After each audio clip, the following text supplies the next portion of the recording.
Chapter 1: Becoming a Prince. Cheng Yan felt as if someone was calling him. "Your Highness, wake up." He turned his head away, but the sounds he had heard did not disappear. Instead they became even louder.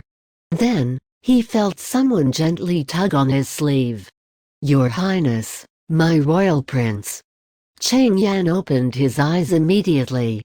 He did not see any of the things he had grown familiar with. The screen was gone, the desk was gone, and so too was the wall which he had plastered with post-its. They were replaced by a strange scene: rows of small brick houses, a round public square that was crowded with people, and a door-shaped gallows that was erected in the middle of the public square.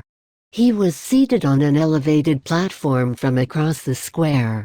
The chair he sat on was not his usual soft swivel chair, but instead, a cold and hard iron chair.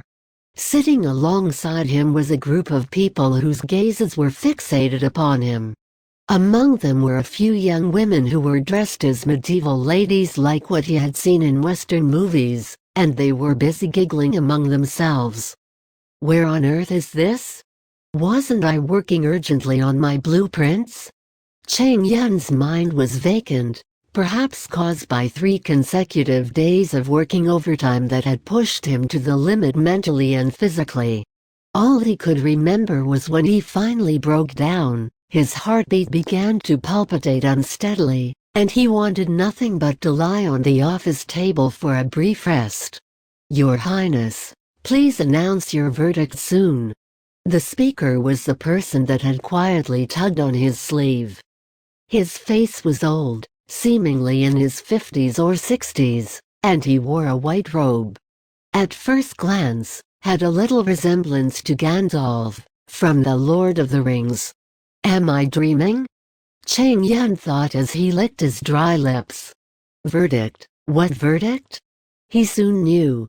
The people in the public square were all looking in the direction of the gallows, while waving their fists and yelling as loud as they could. Some even threw stones at the gallows.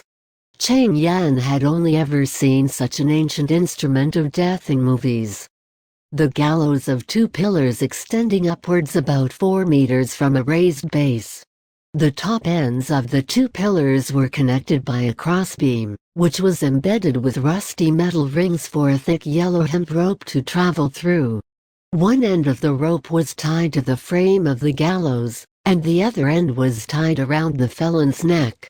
In this strange dream, he discovered that his eyesight was extraordinarily good. He would usually require glasses to read the words on a computer screen, but now, he could clearly see every detail of the gallows, which was 50 meters away, without his glasses.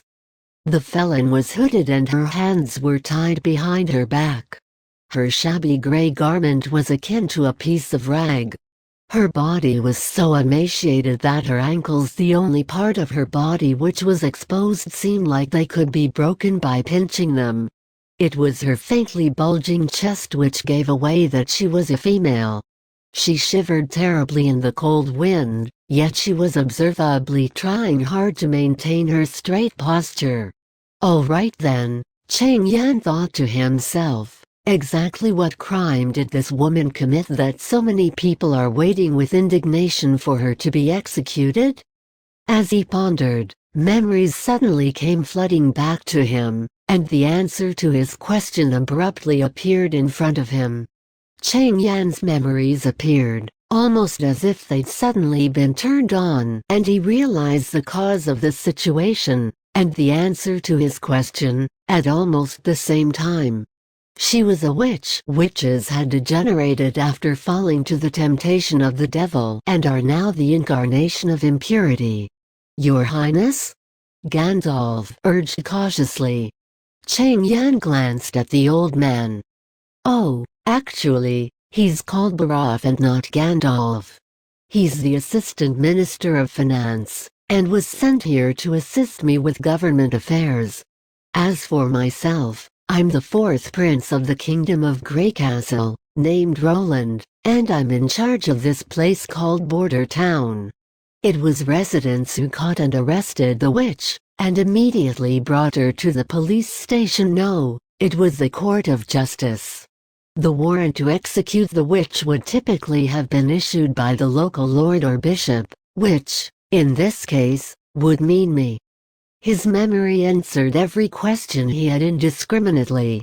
It was as though this bout of memories was derived from his personal experiences, rather than knowledge he had gained from his extensive reading. This confused him. A dream can never be as detailed as this, therefore is this not a dream?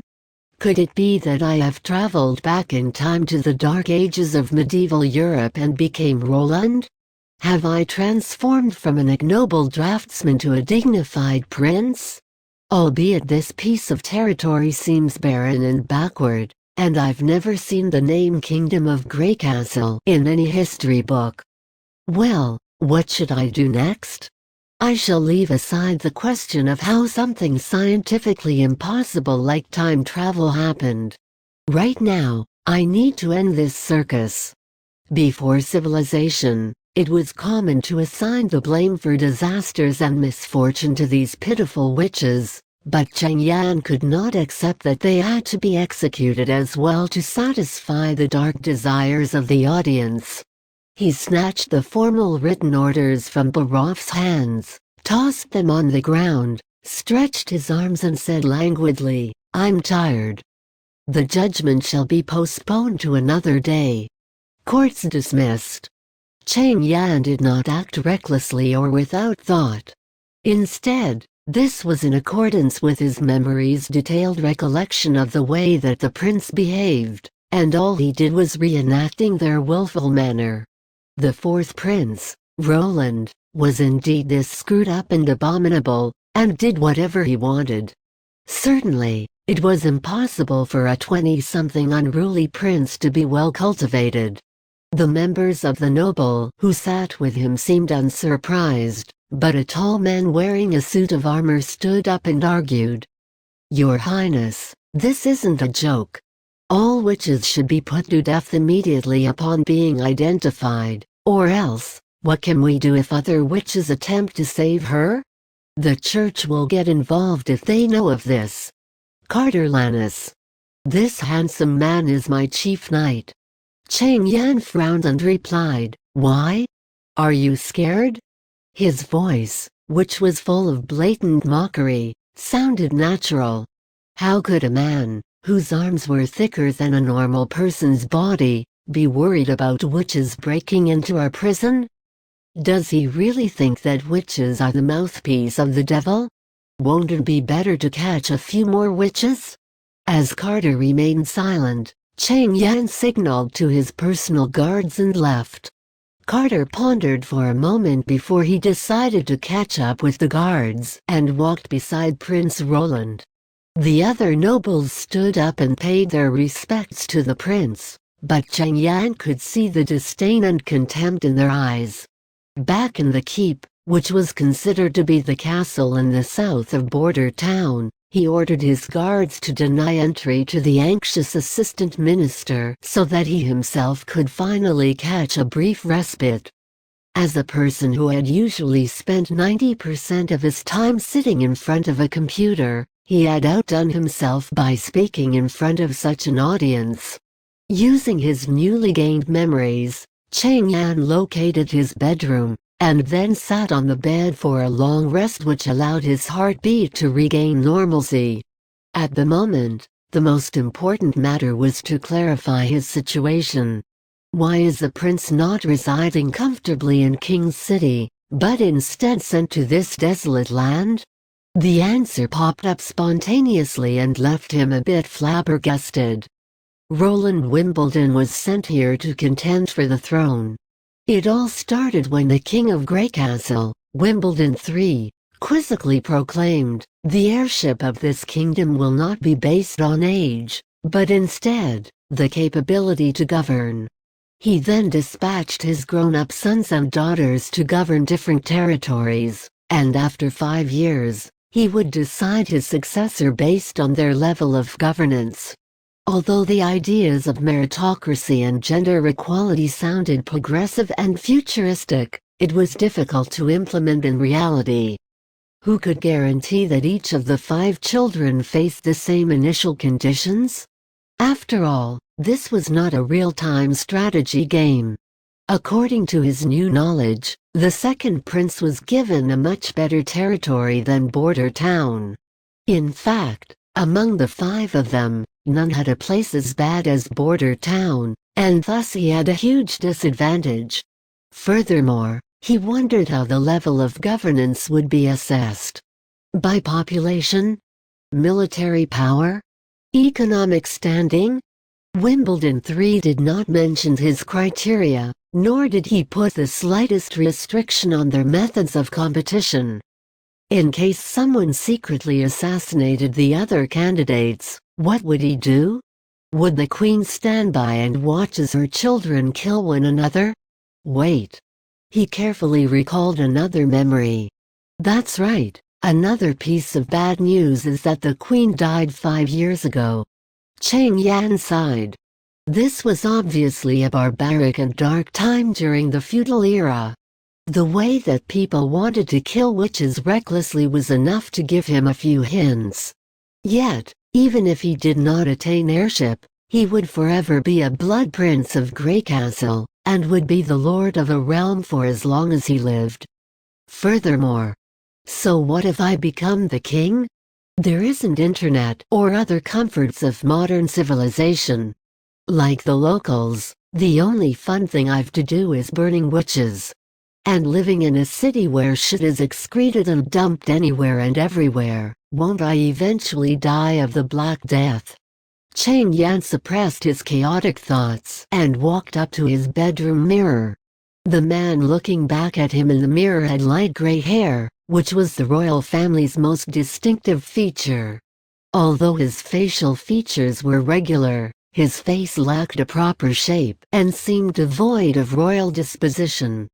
His pale face gave away his lack of physical exercise. He recalled from his new memories that he did not indulge much in wine or women. He did have several sexual relationships while in King's City, and all of them were consensual. He had never forced anyone into an affair with him. He also discovered a probable reason for his time travel. Because of his company's urgency to make progress on a project, his boss had arranged consecutive nights of overtime work for him that caused him to die of exhaustion. The victims of such a case were usually coders, mechanical engineers, and programmers. Forget it, no matter what, at least I got the equivalent of an extra life, and therefore I really shouldn't complain too much. He began to wise up to the fact that he would probably adjust to this life in the days to come. But that for now, the most important mission was to act well as the Prince Roland and not let anyone find out. Or else, they may believe that the devil had possessed the real Prince Roland, and immediately burnt him at the stake. So, most importantly, live well. Cheng Yan took a deep breath, and whispered towards the mirror, "From now on, I'm Roland." Chapter 2. The witch named Anna. Part 1. For a period of time Roland locked himself in his room as he thoroughly reviewed the memories of this new world, and had dinner sent directly to him by his servants. Because of his strong desire to live on, Roland fully suppressed his fear and discomfort of the unfamiliar environment he found himself in. He was fully aware that if he wanted to blend in and avoid being suspected by the people around him, he needed to acquire more information as soon as possible. It had to be said that, apart from information about himself fooling around with other noble children, his new memory consisted of nothing much else.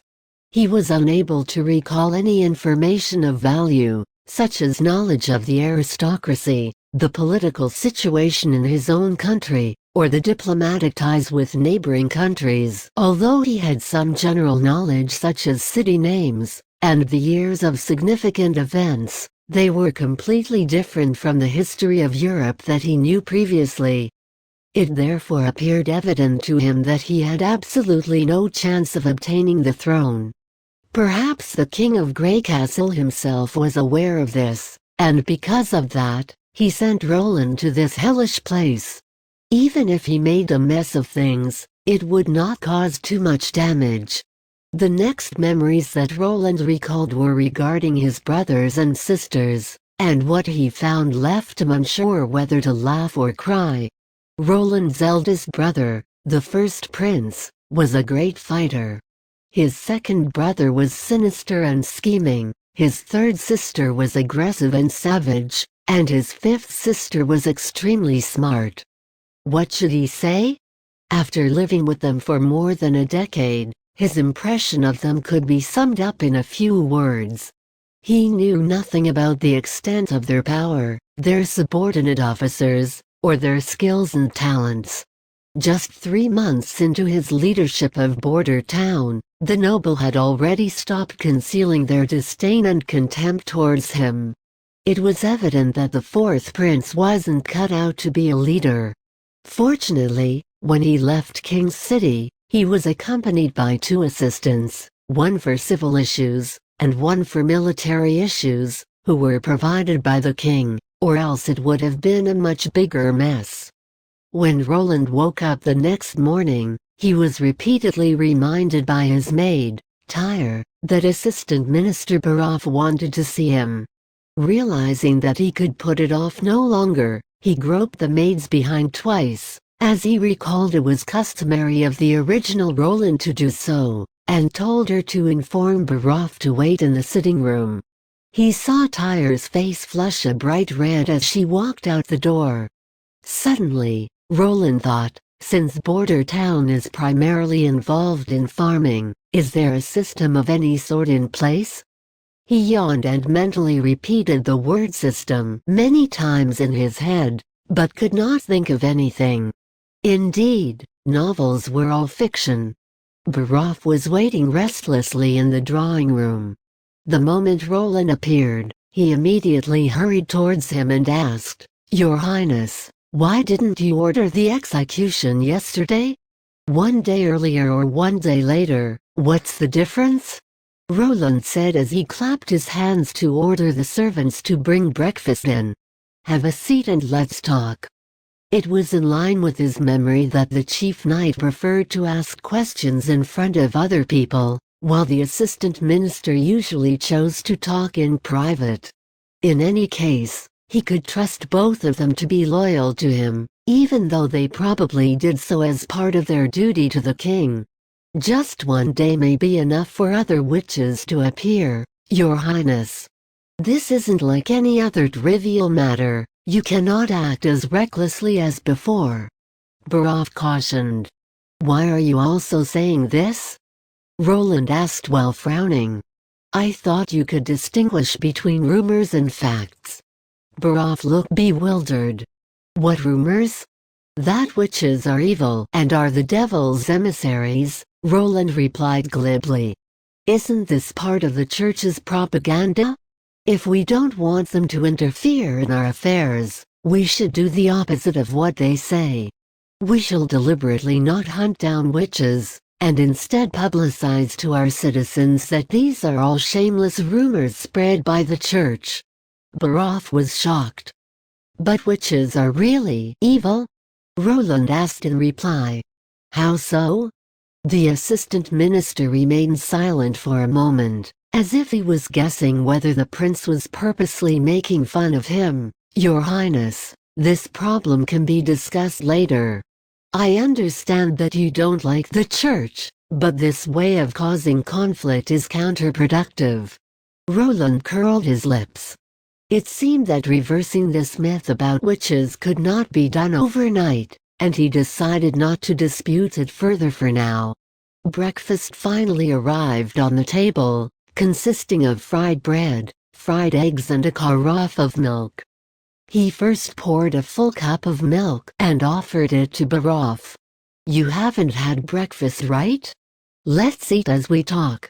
According to the maid, Baroff had arrived outside the keep at dawn, and therefore should not have had time to eat.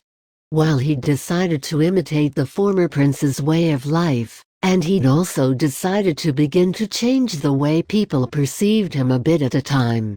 Although he had determined to imitate Prince Roland's way of doing things at first, he also wanted to make changes gradually. The assistant minister is a good first target for my plan, Roland thought to himself. Making one's subordinates feel valued invariably makes them more motivated to work for oneself. Taking the initiative is always the most efficient way of doing things, no? Barov accepted the cup of milk from Roland but didn't drink. He anxiously said, "Your Highness, we have a problem. 3 days ago, guards reported that a camp suspected to be inhabited by witches has been discovered in the western forest. They left in a hurry and didn't clean up their traces. A guard found this in the camp." He took out a coin from his pocket and put it in front of Roland.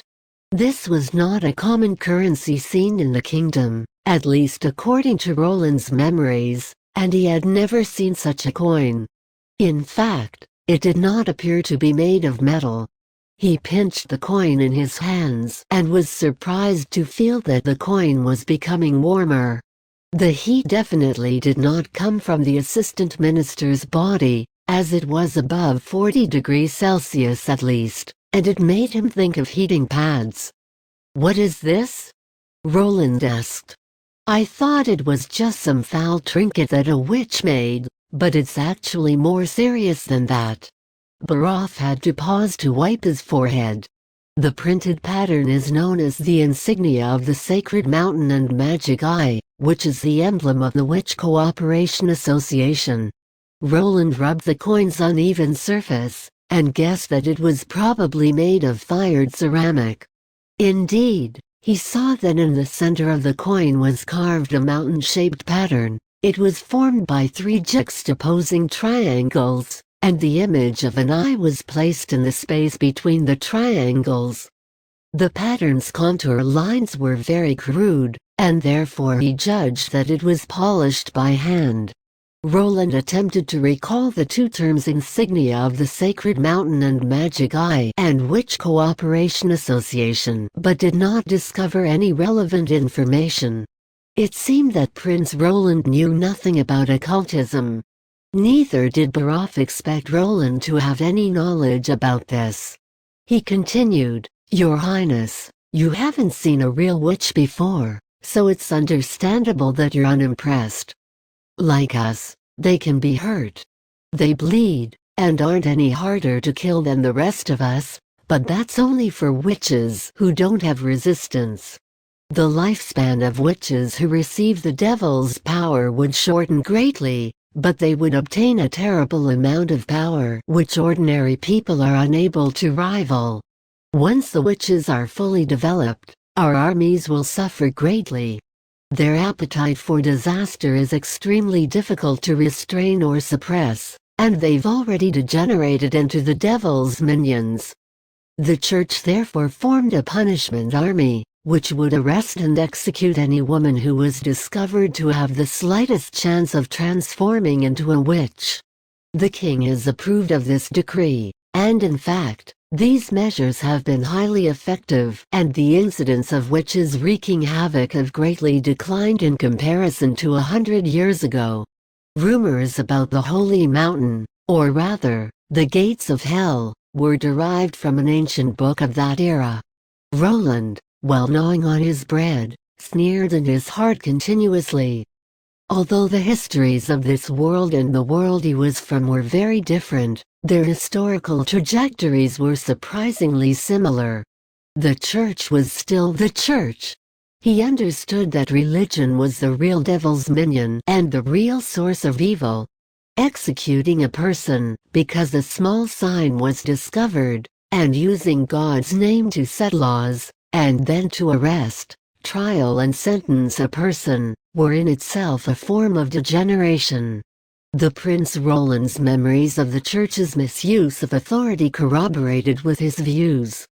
Unaware of Roland's thoughts, Barov continued, It's recorded in ancient books that witches can only find real peace in the holy mountain. There, they wouldn't be reverse bitten by their magic powers, and wouldn't be troubled by burgeoning desires. There's no doubt that this so-called holy mountain is the birthplace of evil and an entrance from the human world to hell. I think that only hell won't punish this bunch of degenerates. How about the Witch Cooperation Association? What's their relationship with the holy mountain? Roland inquired. Baroff explained with a grimace. In the past, witches acted solitarily, whether it was to flee or to live in seclusion. But in recent years, the Witch Cooperation Association appeared and made a difference. They wanted to gather all witches and find the holy mountain together. For this purpose, the Witch Cooperation Association would even lure other people to become witches. In the port of Clearwater, there have been many cases of female babies disappearing in the past year, and there are rumors that they were the doings of witches. Chapter 3, The Witch Named Anna Part 2. After Roland ate the last piece of fried egg from his breakfast, he took a napkin and wiped his mouth before saying, "So, are you saying that you're worried that the Witch Cooperation Association will try to rescue the witch when they hear the news that she did not die?" "It's as your highness says." Baroff stamped his feet and exclaimed, "I hear that they're in a hurry and probably on their way to somewhere. Had that prisoner died, and then it can't be helped, but she's still alive. If those witches are crazy enough to steal babies, I'm afraid that they won't forsake a degenerated companion." Roland was somewhat confused, and he could not help but feel that there was something amiss about the situation. Why is it that my assistant minister and chief knight speak of witches as if they're a forthcoming and formidable enemy? The woman who's to be executed is a witch, right? She's so thin that even the wind seems like it can blow her off her feet. If she truly possessed frightening power, why would she be standing there and awaiting her death? No, she wouldn't even be caught.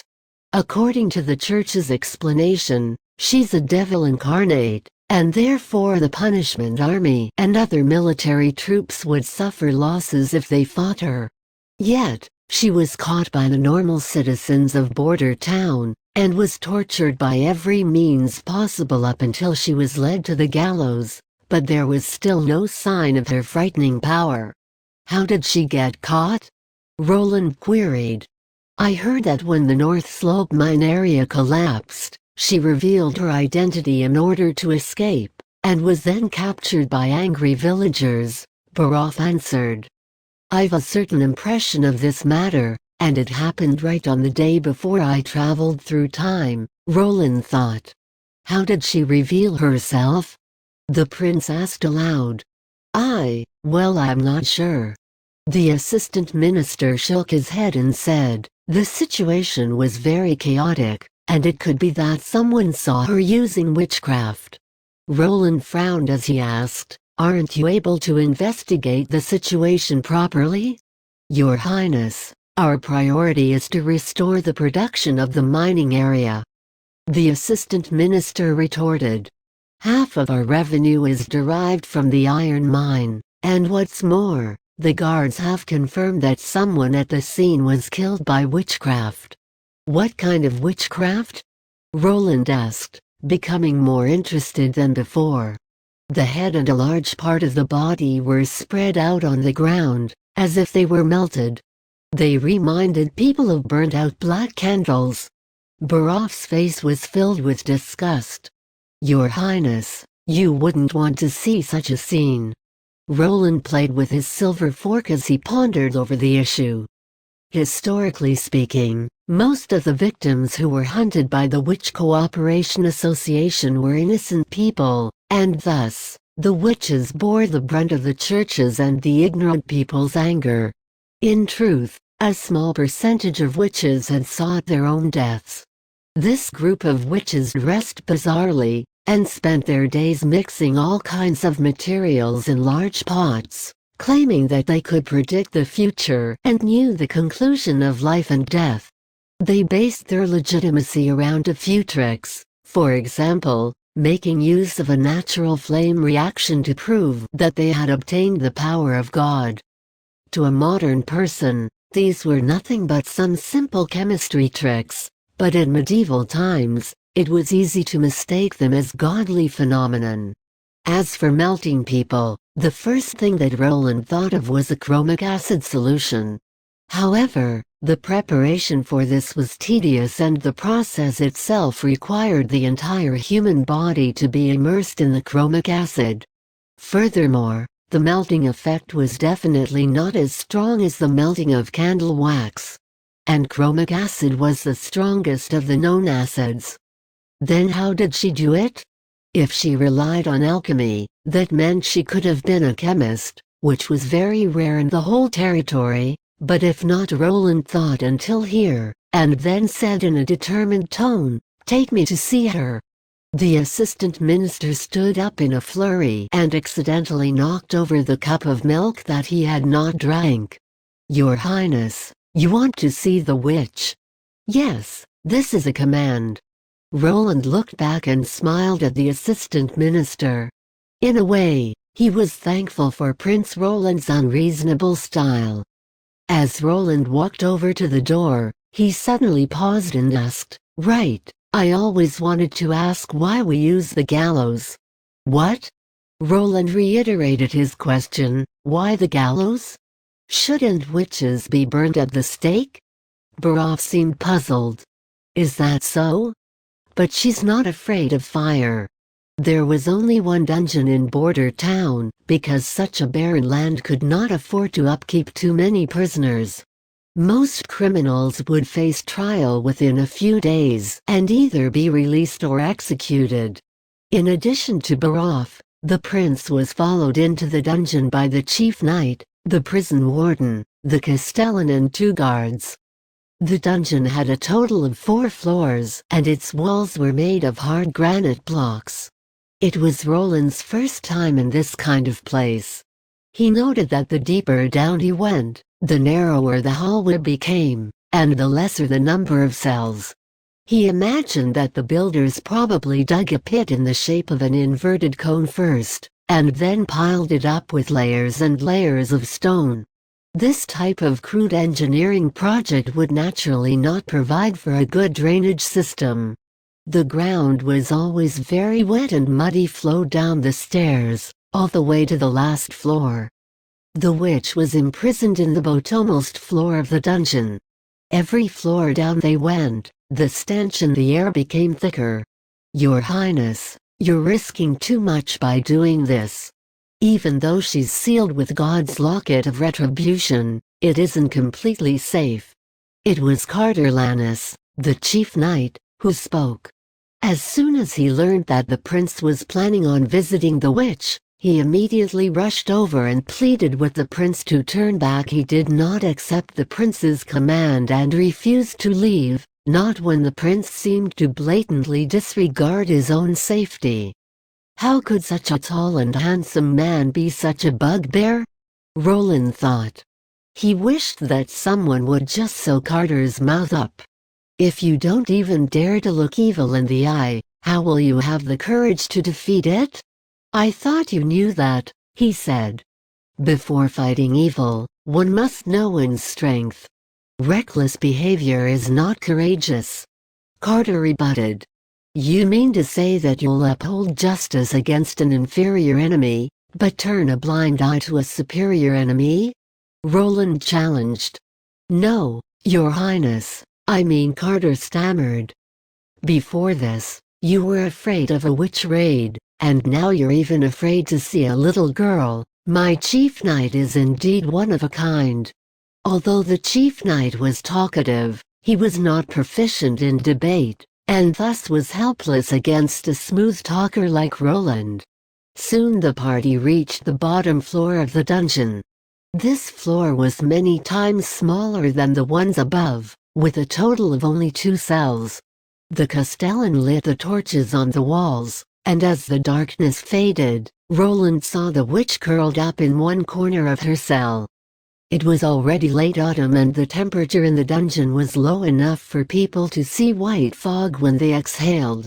Roland wore a fur coat with silk lining inside, and thus he did not feel cold, but the girl only wore a thin garment that did not fully cover her body, and hence her exposed arms and legs were frozen white. The suddenly lit up torches made her turn away and close her eyes. But soon, she was able to open her eyes and looked straight at the party. It was a pair of pale blue eyes that resembled a calm lake before the onset of heavy rains. There was no fear on the witch's face, and neither was there any sign of anger or hatred. For a moment, Roland had an illusion that he was not looking at a weak little girl, but instead a shadow that devoured flames. He felt as though the torches became a little dimmer.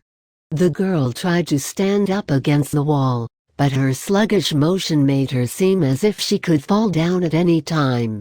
Eventually, she was able to get on her feet and hobbled her way towards the light. This was enough to make most of the party members gasp in horror and take 2 steps backwards. Only the chief knight held his ground and shielded the prince. "What's your name?" Roland patted the knight on the shoulder to indicate that he did not need to be so nervous. "Anna," she replied. Chapter 4, Flame. "Can you clearly describe what happened when the mine collapsed?" Roland asked. Anna nodded and began talking. Roland was surprised because he expected her to stay silent or to angrily curse at him, but she responded to all of his questions cooperatively. It wasn't a complicated story. Anna's father was a miner and was working when the mine collapsed. Immediately after they heard about the accident, Anna and the other miners' families went to rescue their loved ones. The North Slope mine area was rumored to be an abandoned monster lair with many forked pathways extending in all directions. Since the volunteers were all acting on their own accord, they separated at the mine entryway, and only Anna's neighbors Susan and Ansgar were by her side when she found her father.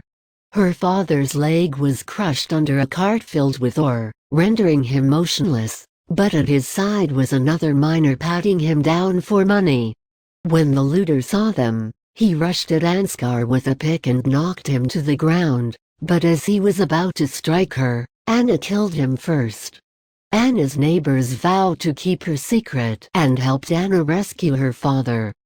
However, early next morning, Anna's father went out on his crutches and reported to the patrolling guards that his daughter was a witch. Why? Roland couldn't help but ask. Baroff sighed and answered, probably he could receive a reward. Discovering and reporting a witch can get you 25 gold royals. For a man with a crippled leg, 25 gold royals would take care of him for the rest of his life. After a moment of silence, Roland asked, "Your opponent was a strong adult man, so how were you able to kill him?" Anna laughed, and the flames of the torches began shaking like waves on a lake surface. "Just as you think, I used the power of the devil," Anna said. "Shut up, vile sorceress!" shouted the prison warden, but everyone could hear his voice trembling. "Is that true? I want to see it," Prince Roland said unwaveringly. "Your Highness, this is no laughing matter." The chief knight interjected as he furrowed his brows. Roland stepped out from behind his knight and walked towards the cell. "If anyone is afraid of her, I won't ask them to stay here." "Don't panic, she has a god's locket of retribution around her neck," shouted Baroff to comfort everyone, but probably mostly himself. "No matter how powerful the devil is, he cannot overcome God's protection." Roland stood in front of the cell bars, an arm's length away from Anna, and could clearly see her dusty and bruised face. Her soft facial features showed that she still was a minor, but her expression contained no trace of childlike innocence. There wasn't even anger in her face, giving her an unsettling feeling Roland had only seen on TV. It was the face of a wandering orphan who had suffered from poverty and hunger, but it was also not exactly the same. Those children always stood with a bent and broken body and a lowered head in front of cameras, but Anna did not. Up until now, she had tried to stand straight with her vision raised and calmly looked into the prince's eyes. She does not fear death, Roland realized, and she is waiting for death. Is this the first time you have seen a witch, my lord? Your curiosity might get you killed, Anna said. If you really had the devil's power, you would be able to kill with a glance, Roland responded. If that were true, it is not I who should fear death, but your father. The prison torches suddenly dimmed, which was definitely not an illusion, as the flames seemed to be smothered into small sparks. Roland heard the panting and prayers of the man behind him, as well as the thuds of people who had tripped while trying to run away. Roland's heartbeat sped up and he felt that he was at the border between two worlds. On one side was the world of common sense, which was in exact accordance with the laws and constants that he knew. On the other side was an incredible new world, which was full of mystery and the unknown. He was standing in front of this world. Was the thing around her neck God's locket of retribution? What a simple and crude locket, Roland thought. It was a red iron chain with a sparkling and translucent pendant, which seemed easy to destroy if the witch hadn't been handcuffed. Roland glanced at the crowd behind him, who were still mouthing prayers in panic. He quickly reached into the cell, grabbed the pendant, and tugged on the locket, snapping the chain. The move startled even Anna. "Come on," Roland whispered. "Are you actually a liar, some type of alchemist, or a real witch? If you take out bottles and jars and start compounding acids, I will be disappointed," Roland thought. Roland then heard a crackling sound, the noise of water vapor expanding in heat. Their surroundings began to heat up rapidly, and the water on the ground was turning into steam. Roland saw a blazing flame rise from beneath Anna, and the ground she was standing on was set on fire. The torches behind them exploded at once, as if they had received pure oxygen, giving off a blinding light. At that moment, the whole cell was as bright as day, causing the onlookers terrified screams. As the witch moved forward, the flames surrounding her moved with her. When she came to the edge of her cell, the iron bars that made up the wall became pillars of fire. Roland backed up instinctively from the biting and painful heat. In just a few seconds, he felt that he was back in summertime, but this was a different kind of heat, which was solely generated by a flame, rather than an enveloping summer heat. One side of his body was facing the flame's heat, and the other side was still chilly. Roland could even feel cold sweat trickling down his back. She really does not fear fire, Roland thought. Roland remembered the assistant minister's words. Only now did he really understand what he meant.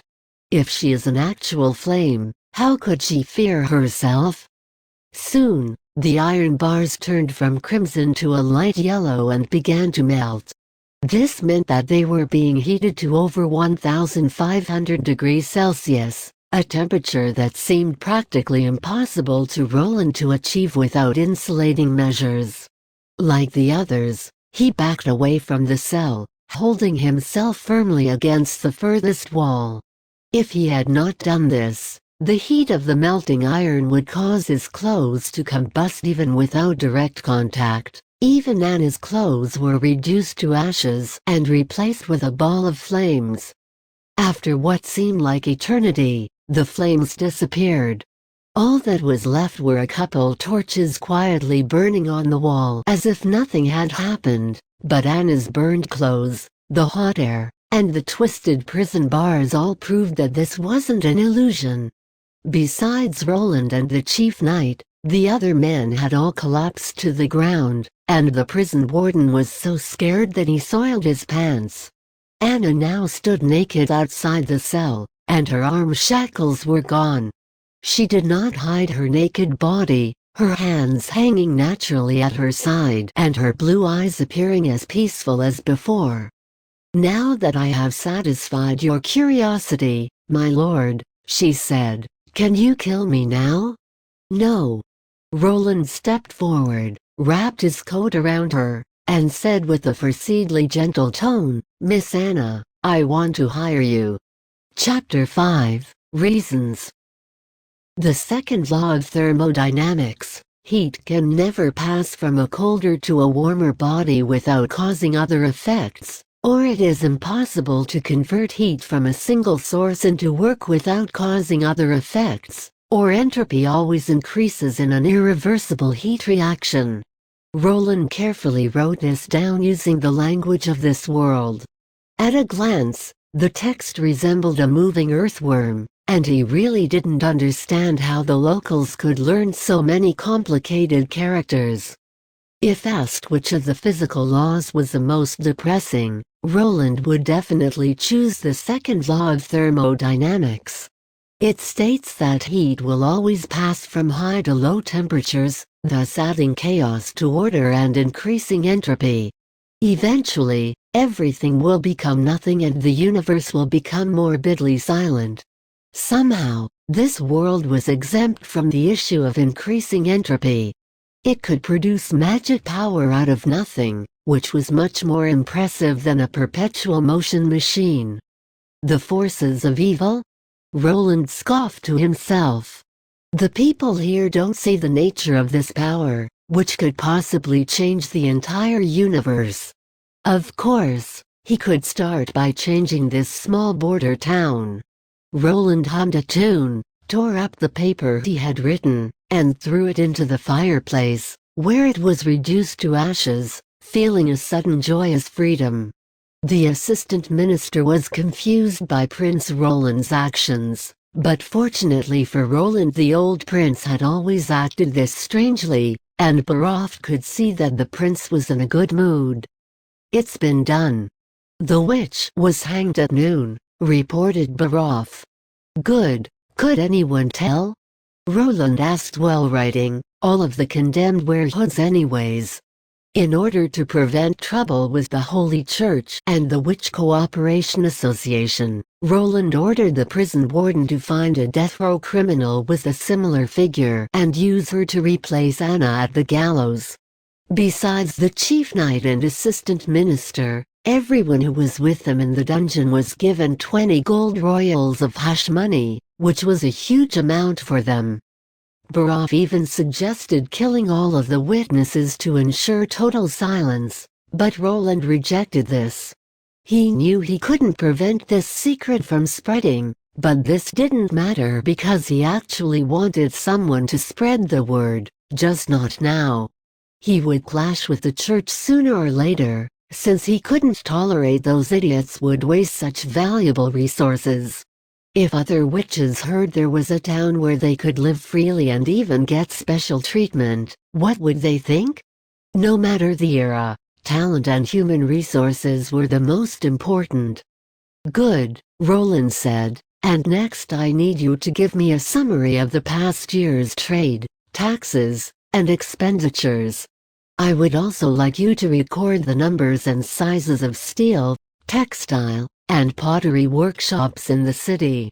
I'll need 3 days to prepare these records." But Baroff first nodded, but then fell short of words. "What is the matter?" Roland asked, knowing that his ability to lie was about to be tested. Baroff undoubtedly had questions about what happened yesterday, since although a scoundrel would always be a scoundrel, having a bad character didn't also mean being brainless. In the eyes of the assistant minister, harboring a witch was akin to declaring war on the world. "Your Highness, I don't understand," Baroff wrestled with his words. "Although you've caused trouble in the past, it was always harmless, but now risking so much only to save a witch. It was the church that passed the law to hunt them, but even your father, His Majesty Wimbledon III, supports it. Roland thought for a moment and asked, "Do you believe that this border town is a good place to live in?" Baroff didn't understand what this question had to do with the problem, but eventually answered truthfully, "Not really. It's awful. Compared to Valencia or the port of Clearwater, what do you feel my chances are against my siblings of gaining the throne?" The assistant minister opened his mouth but didn't answer. "Almost zero. So, I can only choose another path." Roland watched expressionlessly as Baroff walked into his trap. "A path that would even impress my father." He did not argue that witches were not inherently evil, because it would be useless. Baroff had been the assistant minister of finance for 20 years and was a pretty competent politician. For politicians, personal gain was more important than moral law. Also, if Roland recalled the previous prince's actions correctly, using emotion wasn't typical of him because he wasn't considered as a righteous person. So, he chose to use the eternal conflict between religious and secular authority, as the expanding power of the Holy Church was a constant issue for Wimbledon III. The Church claimed that the world worked under the will of God and that the Pope was the voice of God. If the people found what he said was full of lies, the dominance of the Holy Church would be greatly undermined. It would be hard to convince the assistant minister by saying, "Witches are not evil, so I want to save them," but replaced with "Witches are not evil, and I can use them to attack the church." Baroff could easily be persuaded. "No matter how the territories of my brothers and sisters flourish, everything will eventually be in the possession of the church." They had already declared the divine right of kings, which states that rightful rulers must be blessed by the Pope. So are we even the real rulers of this land? Roland paused and said, "My father will see a new hope in me, a leader who isn't suppressed by the church and who holds all the exclusive rights of a royal king, and his choice will be very clear then. Changing the enemy of the entire world into enemy of only the church was easier to accept, especially since Baroff himself stood on the side of the royal family. Similarly, if he realizes that witches have extraordinary powers that could aid in fighting the church, the execution orders will be nothing more than a joke. While there is no possibility to guarantee success, it's not impossible either. Do you think it's worth the risk?" Roland stared at the assistant minister as he said, "Don't doubt me, Baroff. You've been an assistant minister for 20 years, right? If I can become Wimbledon IV, I could remove the assistant part, or even make you Hand of the King?" Watching Baroff leave, Roland felt relieved. It was obvious that he didn't think much of this promise, which was normal, since even Roland himself did not believe that this hasty and bold plan could be achieved. However, it was more important to convince Baroff of his seriousness. This simple plan thought up by a sheltered noble son reflected Prince Roland's hatred towards the church and paved the way for attracting more witches.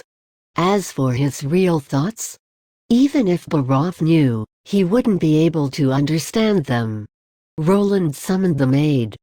"Tell Miss Anna to come to see me." Now back to business, Roland thought happily. Chapter 6, Training Part 1. In the castle backyard stood a single cottage, which was covered with wooden planks and had 2 windows. There was a pond in front of the cottage with a circumference of roughly 9.5 yards, and it was filled with river water, making it not only fire-resistant but also modifiable. Piled atop the ground were several iron ingots, which came from a blacksmith and were placed there by Carter. Roland had chosen this location for the cottage because of its proximity to a well, but it was still too crude to be a laboratory. He shook his head, realizing that building a perfect lab overnight was not possible. He would need Barov to collect the resources before he could build an official workshop. "How are you? Did you sleep well?" Roland turned around and asked Anna, who seemed confused. The witch in front of him and the witch he saw yesterday were two completely different people. After a thorough bath, her long flaxen hair draped over her shoulders like a shawl and had a soft luster.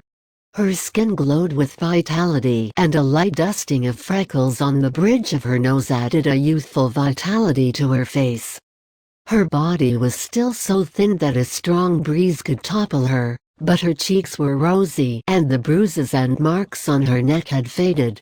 Roland suspected that magic power not only gave witches extraordinary power, but also improved their health.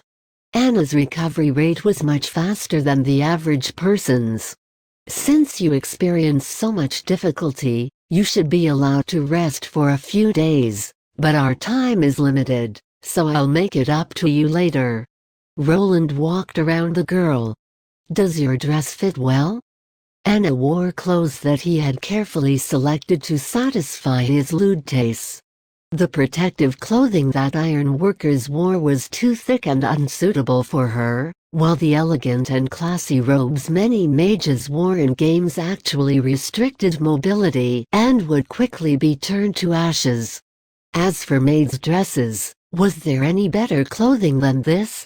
Even though this world had no modern maid outfits, it was not an issue since the current maid clothes were similar to those of later generations.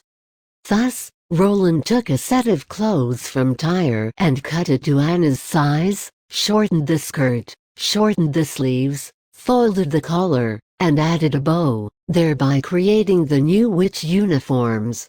This was accompanied by a witch hat, black boots, as well as a knee-length cape, and Roland found himself looking at a character he had only seen in movies. "Your Highness, what can I do for you?" Anna asked. Anna really could not keep up with the ideas of this man, and she felt that she was losing her judgment. As she was dragged out of the dungeon with a bag over her head, she thought she would soon be free from her cursed life. However, after taking off the bag, Anna found herself not in the gallows or the guillotine, but a magnificent room. Then, a bunch of people flooded in and began undressing and bathing her from her armpits to her toes, leaving nothing unpolished. Next was her clothing, and Anna didn't expect that someone would help her get dressed. She also never knew that clothes could be so comfortable that they laid gently on her body and created no friction at all. Finally, a bearded old man entered the room, and after he ordered everyone else to step out, he placed a contract in front of her. At this moment Anna realized that the man who said he wanted to hire her in the dungeon was actually Prince Roland of this kingdom, and that he wasn't joking. The contract clearly stated that if she worked for the prince, she would be paid a gold royal every month. Anna knew how much a gold royal was worth.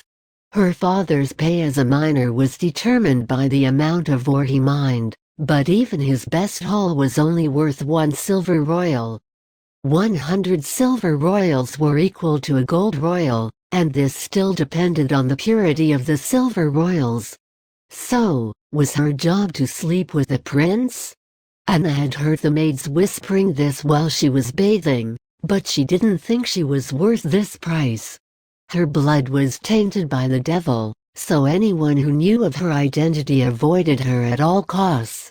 Even if the prince's curiosity was so compelling that he didn't fear the devil, he didn't need to pay her. However, no one came into her bedroom that night, and she fell asleep peacefully.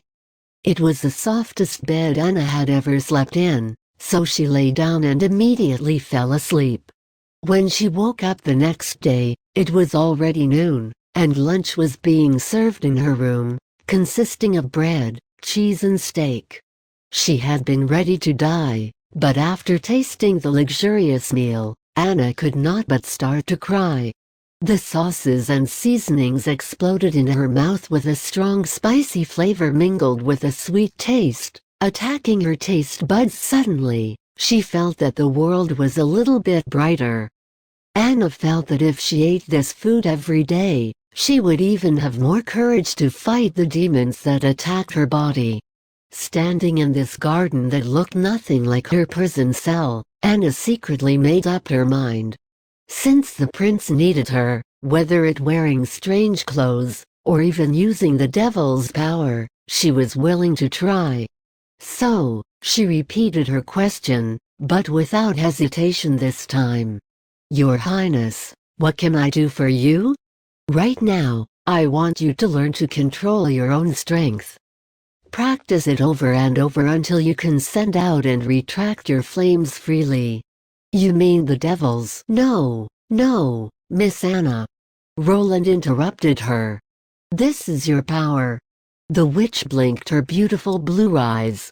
Most people in the world have the misconception that witches' power belongs to the devil and is incredibly evil, but they are wrong. Roland bent down and met her at eye level. "But you already figured that out, right?" Roland remembered Anna's chuckle in the dungeon. Would a person who felt she was evil laugh with such self-mockery? "I didn't use my power to hurt anyone else," she murmured, "except that looter. Self-defense is not a sin, and you did the right thing. People fear you because they do not understand you, and they only know that training will lead to power, but they do not know how to become a witch. Unknown power is always scary." "You're not afraid," Anna said. "Because I know your power belongs to you." Roland laughed. "But if that looter had such incredible strength, I wouldn't be able to stand so calmly in front of him." "Well, let's get started," he said. Chapter 7, Training Part 2. The fire rose up from her feet but quickly dispersed. That had been her 23rd attempt. And she had failed again. On Anna's forehead, beads of sweat constantly appeared, but she used the back of her hand to wipe them away, and the crackling sound of rising flames went out. Without stopping to rest, the end of one exercise was immediately followed by the start of the next. The witch's uniform lay at her side, neatly folded. If Anna had not insisted on doing so, her new uniform would have already been burnt to ashes. Fortunately, given Roland's identity as the fourth prince, getting a few spare robes for her to practice in was not difficult. He had his maid Tyre deliver a whole bucket of robes, gathered by the maids for Anna to use. The 24th attempt had finally been successful. The flame no longer came from her feet.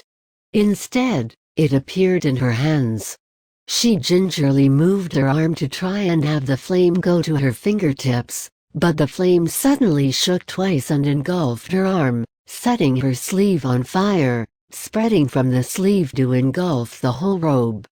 Anna dispelled the flames, but her robe was already completely burnt and unusable, so she turned to the bucket and got a new one. This wasn't the first time this had happened, but whenever it did, Roland would look away. He would stare off into the distance, even if Anna herself didn't care. In fact, if it weren't for Roland's strong objections, she would probably have taken off all of her clothes and practiced in the nude, in broad daylight. But even if Roland would look at her, he wouldn't be able to work well with a naked girl, especially when that girl burst into flames and her body gave off an entirely different kind of energy. Roland shook his head, removing such impure thoughts from his mind. For the moment, it seemed very difficult to master the use of magic. Roland had instructed Anna to try to control the fire to such a degree that she could release flames from her palm or her fingers without destroying her own clothes. However, he also wanted the flames to be hot enough that they could melt the pig iron ingots that were in the yard. After Anna's 30th attempt had failed, but before she could begin the next one, Roland stopped her and told her to take a break. Anna looked startled, but she gave no other response. Roland had to walk over and even pull Anna by her hand, leading her to a chair and forcing her to sit down. "You are tired. When you are tired you need to rest. Do not be too impatient, we still have some time." He helped her wipe the sweat from her forehead and said, "Let us have some early afternoon tea." Roland knew that the noble of the kingdom of Greycastle were not in the habit of drinking afternoon tea. Since this world's economy was underdeveloped, the vast majority of people would not have the opportunity to taste such delicious food. The people in this world were not familiar with the idea of eating 3 meals a day, not to mention a fourth one. As for the sons of nobles, they generally gathered together in the afternoon at bars or casinos. If Roland wanted to introduce the custom, he had to prepare the food and drink himself, for the maid and the cook were not familiar with it. Since prepared some light refreshments and they didn't have any tea, he was forced to use ale as a substitute, but it would be important to get some tea in the future. So, in a wooden cottage in the castle backyard, the first afternoon tea party of Greycastle was held. Anna looked at the dishes of exquisite snacks, not believing her eyes. How could food look so beautiful? Although she did not know the name of the cake she ate, it was a pure white, and the bright red collection of fruit could make a person's mouth water. The edges of the pastries were decorated with exquisite patterns. This experience exposed her to things she had never seen before, forcing her to change her view of the world once again. Roland proudly observed Anna's expressions. She looked stunned, but also slightly frightened. Although the strawberries on the cream cake were marinated in sugar and didn't even taste fresh, Anna ate the whole thing. Roland found that watching the witch's face while she ate was more satisfying than eating himself. Roland observed Anna, who was carefully placing the cake into her mouth, her blue eyes twinkling and her hair gently swaying in the wind. Seeing all this, his heart suddenly beat faster and he thought to himself, why would anyone eat food which is not only delicious, but also beautiful? Well, these strong feelings were also very important. Watching Anna while she practiced and having afternoon tea with her became Roland's daily routine. He had not shown any interest in government affairs. Baroff helped him to take care of any issues so that everything was in order. 3 days later, Baroff delivered the information on the border town's industries that Roland had asked for to his office. This was an unbelievable moment. The former fourth prince had never actually had the patience to see such a large pile of complicated reports. In fact, even now he still didn't have it. Roland needed only to read 2 lines of text before he began to feel dizzy, and he told Baroff, "You'll read it to me." He spent an hour listening to Baroff read the reports before he found a mistake.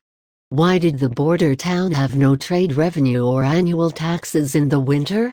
Since the winters were so cold, the lack of agriculture revenue was reasonable, but how could it be absolute zero? Did the local people hibernate? Baroff coughed. "Your Highness, have you forgotten? During the winter months, the months of the demons, takes place. Since the town cannot guard its borders, all of the residents must evacuate to Longsong's stronghold. But rest assured, your safety is certainly our main priority." Months of the demons? Roland seemed to recall having heard that phrase before. He personally didn't believe the tales of ghosts and the legends of wicked witches, and he privately considered it to be part of this uncivilized world's nonsense and superstition. But now it seemed that the monsters were not myths, since witches did actually exist. Then, what about other famous legends, like ghosts? When he was receiving his education, his history tutor had told him the story of the month of the demons. Every winter, After the first snow fell and the sun had disappeared behind the mountains, an intense darkness would descend upon the world. At that time, the gates of hell would open and release demons into the world. The evil spirits would corrupt living creatures and turn them into the slaves of the devil. Some of these animals would change into powerful demonic beasts that would attack humans. Most witches were born during this season and would be much stronger because of it. "Have you seen the gates of hell?" Roland asked. "Your Highness, how could we ordinary people see them?" Barov shook his head repeatedly. "Don't say such things. The mountains they come from cannot be conquered. Even being close to the mountains means you'll be affected by the foul miasma. First you get a mild headache, and then you can lose your mind in the most severe cases. Unless what? Unless the person who goes to the gates of hell is a witch. Only a witch would be able to travel to the gates of hell because they have fallen from grace and become the devil's minions. Naturally, they don't need to fear the evil forces," Barov said, glancing in the direction of the backyard. "Have you ever seen one of these demonic monsters?" Roland said, knocking on the table to recapture the attention of the assistant minister. "Well, I personally haven't seen them. Like you, this is my first time I have ever been to the kingdom's borders. In the capital, only a few people there have encountered real demons.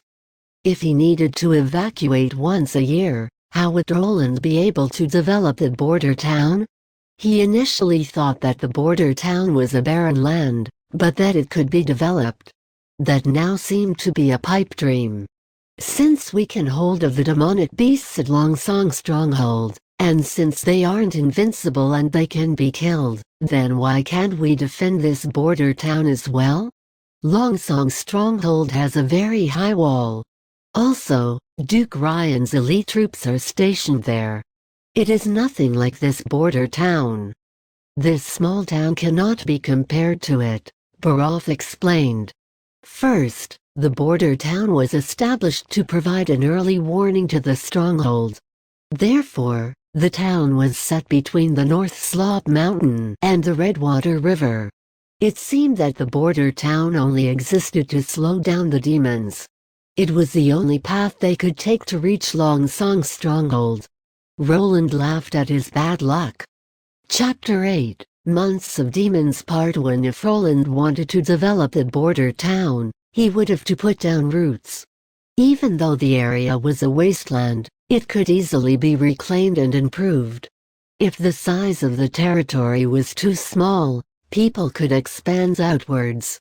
However, all of talk was useless if no one was willing to stay.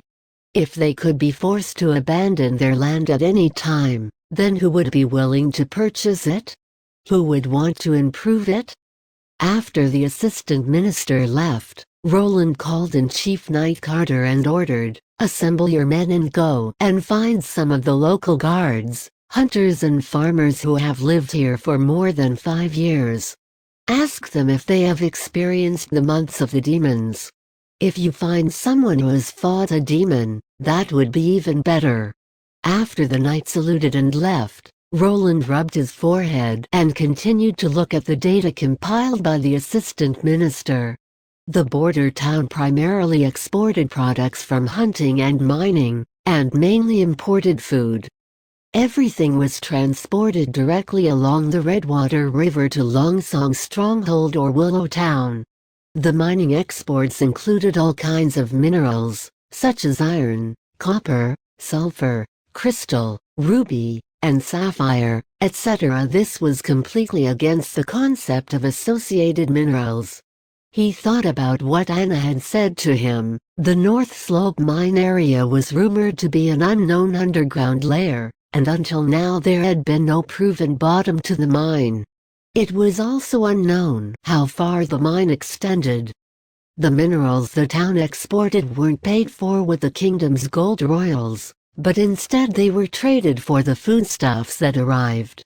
It seems reasonable that, Since the gems were a high-priced luxury, in these last 5 years the border town should have saved a surplus of food, but there was nothing left.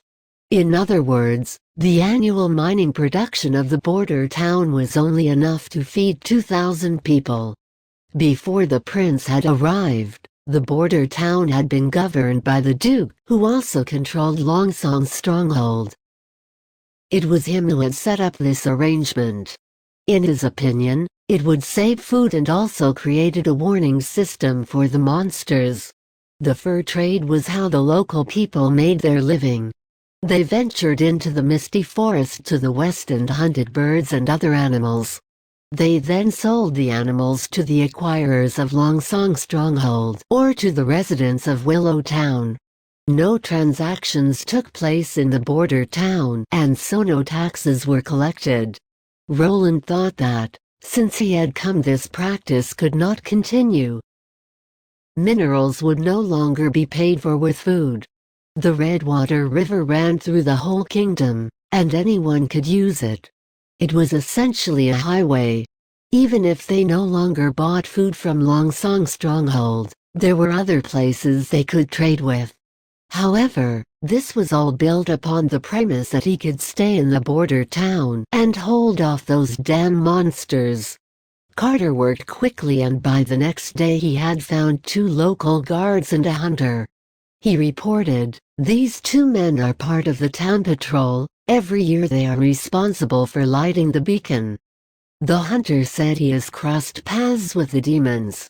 He returned with the head of a demonic beast, which he said he cut off with his own 2 hands.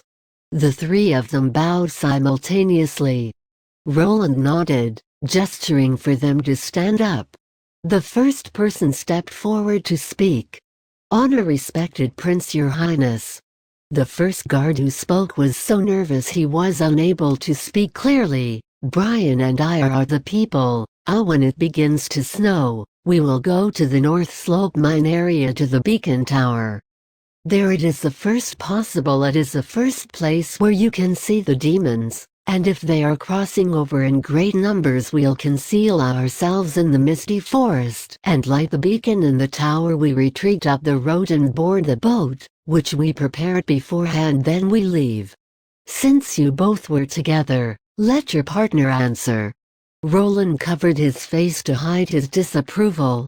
"What are the demonic beasts like? Can they be killed?"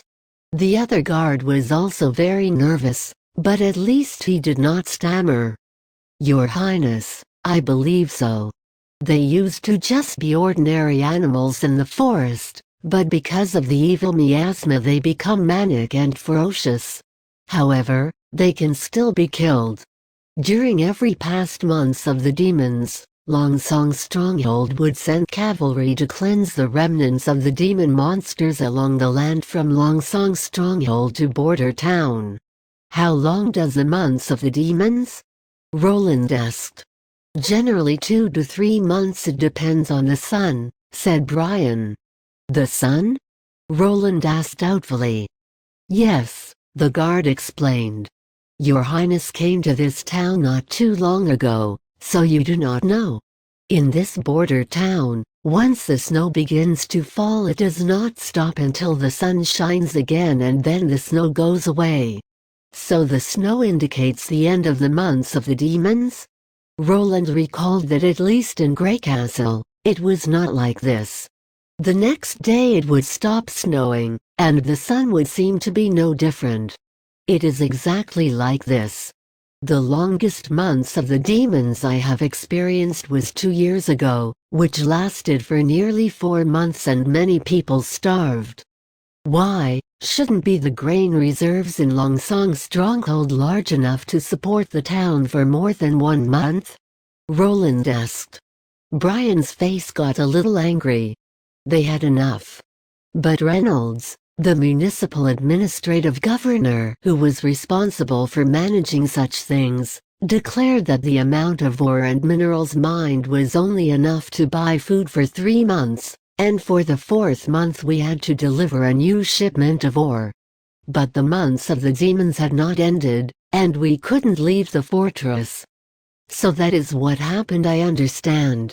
They were fools to be alienating people. If Longsong's stronghold treated the people who lived on the frontier with this kind of cold harshness, like a spring wind, the frontiersmen would most likely want to stay and not leave. At the moment it seemed that the group of people controlling Longsong's stronghold were not the good-natured sort. Roland beckoned the last person forward to answer, while putting the name of the municipal administrative governor in the back of his mind.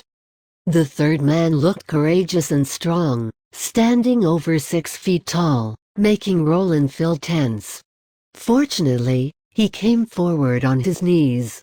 "You said you killed the beast?" "Yes, Your Highness."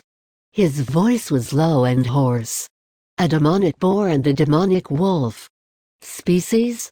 Roland repeated. "What do you mean?" "This is the name of the demonic beast, Your Highness. The fiercer the animal was before, the more difficult it is to deal with variation after. The transformation emphasizes the advantages of the animal. The demonic boar's bag fur becomes extremely tough. Even within 50 meters it is difficult to hurt it with a crossbow. The demonic wolf becomes more cunning and it runs faster. To kill it, you need to set up traps in advance. Stronger animals become even stronger, and faster animals become even faster. Roland nodded as he heard this. "But they are still animals."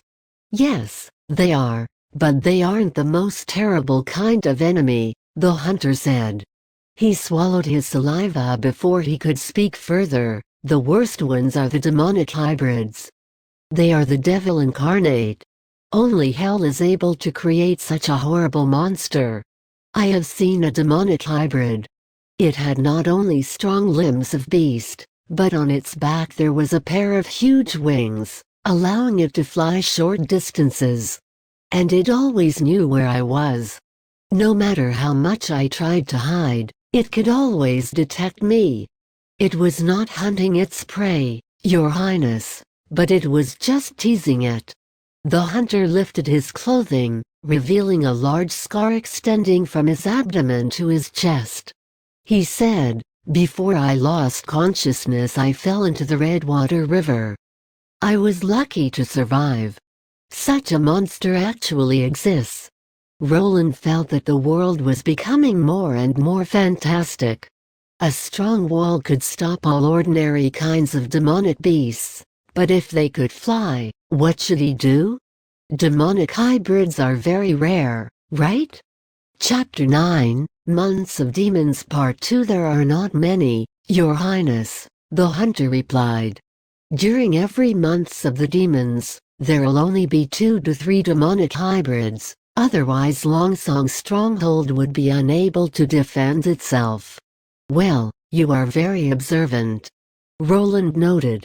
He ordered the man to stand up and asked, "What's your name? You don't look like you are from my kingdom of Greycastle. Half of my lineage hails from the Mojin clan, and the townspeople call me Iron Axe." Mojin, the Ironson people, were said to be the descendants of Ironson giant, who once lived in the southwest of the Barren Lands. Roland searched for any memories he had related to the Mojin clan and realized that Iron Axe did not use the name his clan called him by, but instead used the name given to him by the people of Border Town. Apparently, he did not want to have a relationship with the Ironson people. As for why, since it was obvious that he was from the southwestern border of the desolate lands, Roland estimated that there was a series of sad stories involved. For the moment, those stories weren't important. Everyone was welcome in Border Town regardless of their background. Roland clapped his hands. "That's not why I asked you all to come here. Carter, give each of these men 10 silver royals, and then they may go." "Thank you very much for the reward, Your Highness," the 3 said in unison. Afterwards, the men were taken away by Carter. Carter returned once again and asked, "Your Highness, why did you ask them these questions?" Do you want to stay here? Roland didn't express any opinion, but instead asked, "What do you think?" "This matter is out of the question, Your Highness," the knight said loudly. According to the hunter, even the demonic boars would be difficult to defeat. Outside of 50 meters, a shot from a crossbow would have no effect. We would have to wait until it came within 40 meters, or even until 30 meters before taking our shot. Only our elite soldiers could accomplish this. Plus, there are too many demonic beasts, and we have no strong walls. We could only stand with the local guards to stop them. I'm afraid that the casualties would outstrip the accomplishment, and our defeat would be assured. You already saw what a witch is able to do, so why can't you think positively? Roland sighed. These witches are evil, but Miss Anna does not look so. As your chief knight, I use facts to look for the truth. If I could give you a city wall, do you think it would be possible to defend Border Town? What? For a moment Carter suspected that he had heard Roland incorrectly. If I give you a wall between the North Slope Mountain and the Redwater River, could you defend Border Town? Roland stressed every word he said. Although they would not be like the enormous walls from Grey Castle and built only to stop beasts, but they should be enough. Your Highness, do you understand what you're saying? The knight honestly didn't know whether to be angry or to laugh. Even your nonsense should have a limit. If you don't stop, you'll have to excuse my lack of manners. We still have 3 months, don't we? I looked at Border Town's records, and the first snow usually falls then. Even if we had 3 years, it would not be enough. Building a wall would require many workers. To set the foundation they must compress the earth, and every 1 or 2 feet has to be reinforced. Otherwise, there is a high risk of collapse. This would only be the most simple of earthen walls. Carter shook his head repeatedly. Brick and stone walls are even more difficult to build, and it would need hundreds of stonemasons who would first have to cut the stones or bake the clay into bricks. Afterwards they would need to build it block by block. Your Highness, all walls are built this way, without exception. A city being built in a day and a night is only the stuff of legends. Roland indicated he had heard enough. I see. You don't need to be so upset.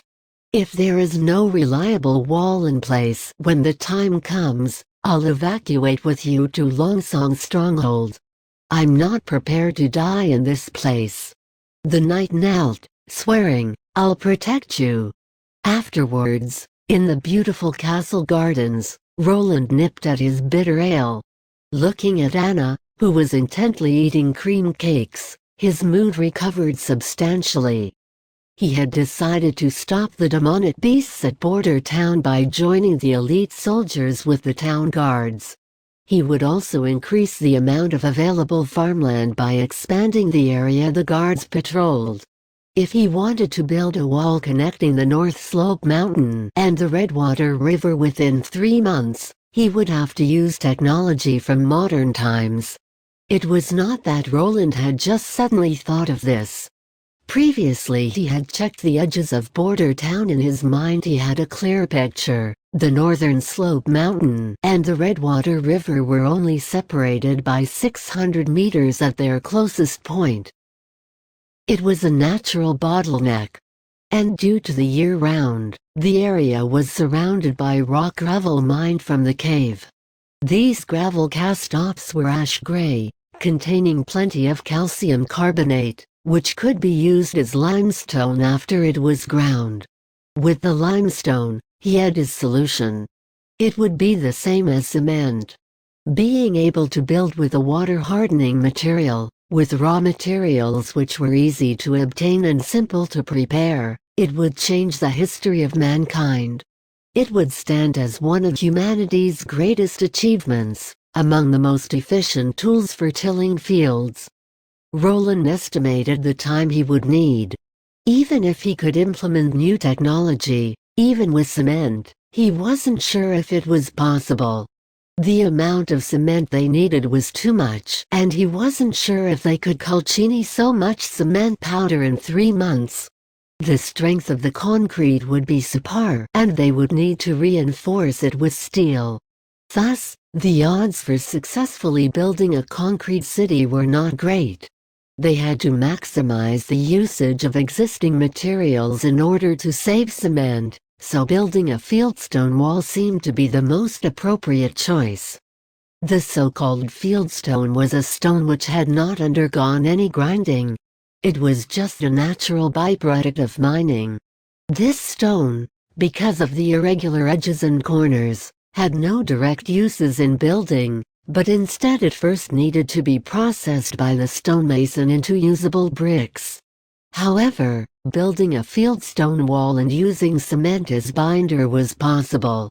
Regardless of how oddly shaped the stone was, it could still be used, and the gaps between the stones was filled in by the cement. This process saved cement and used leftover materials.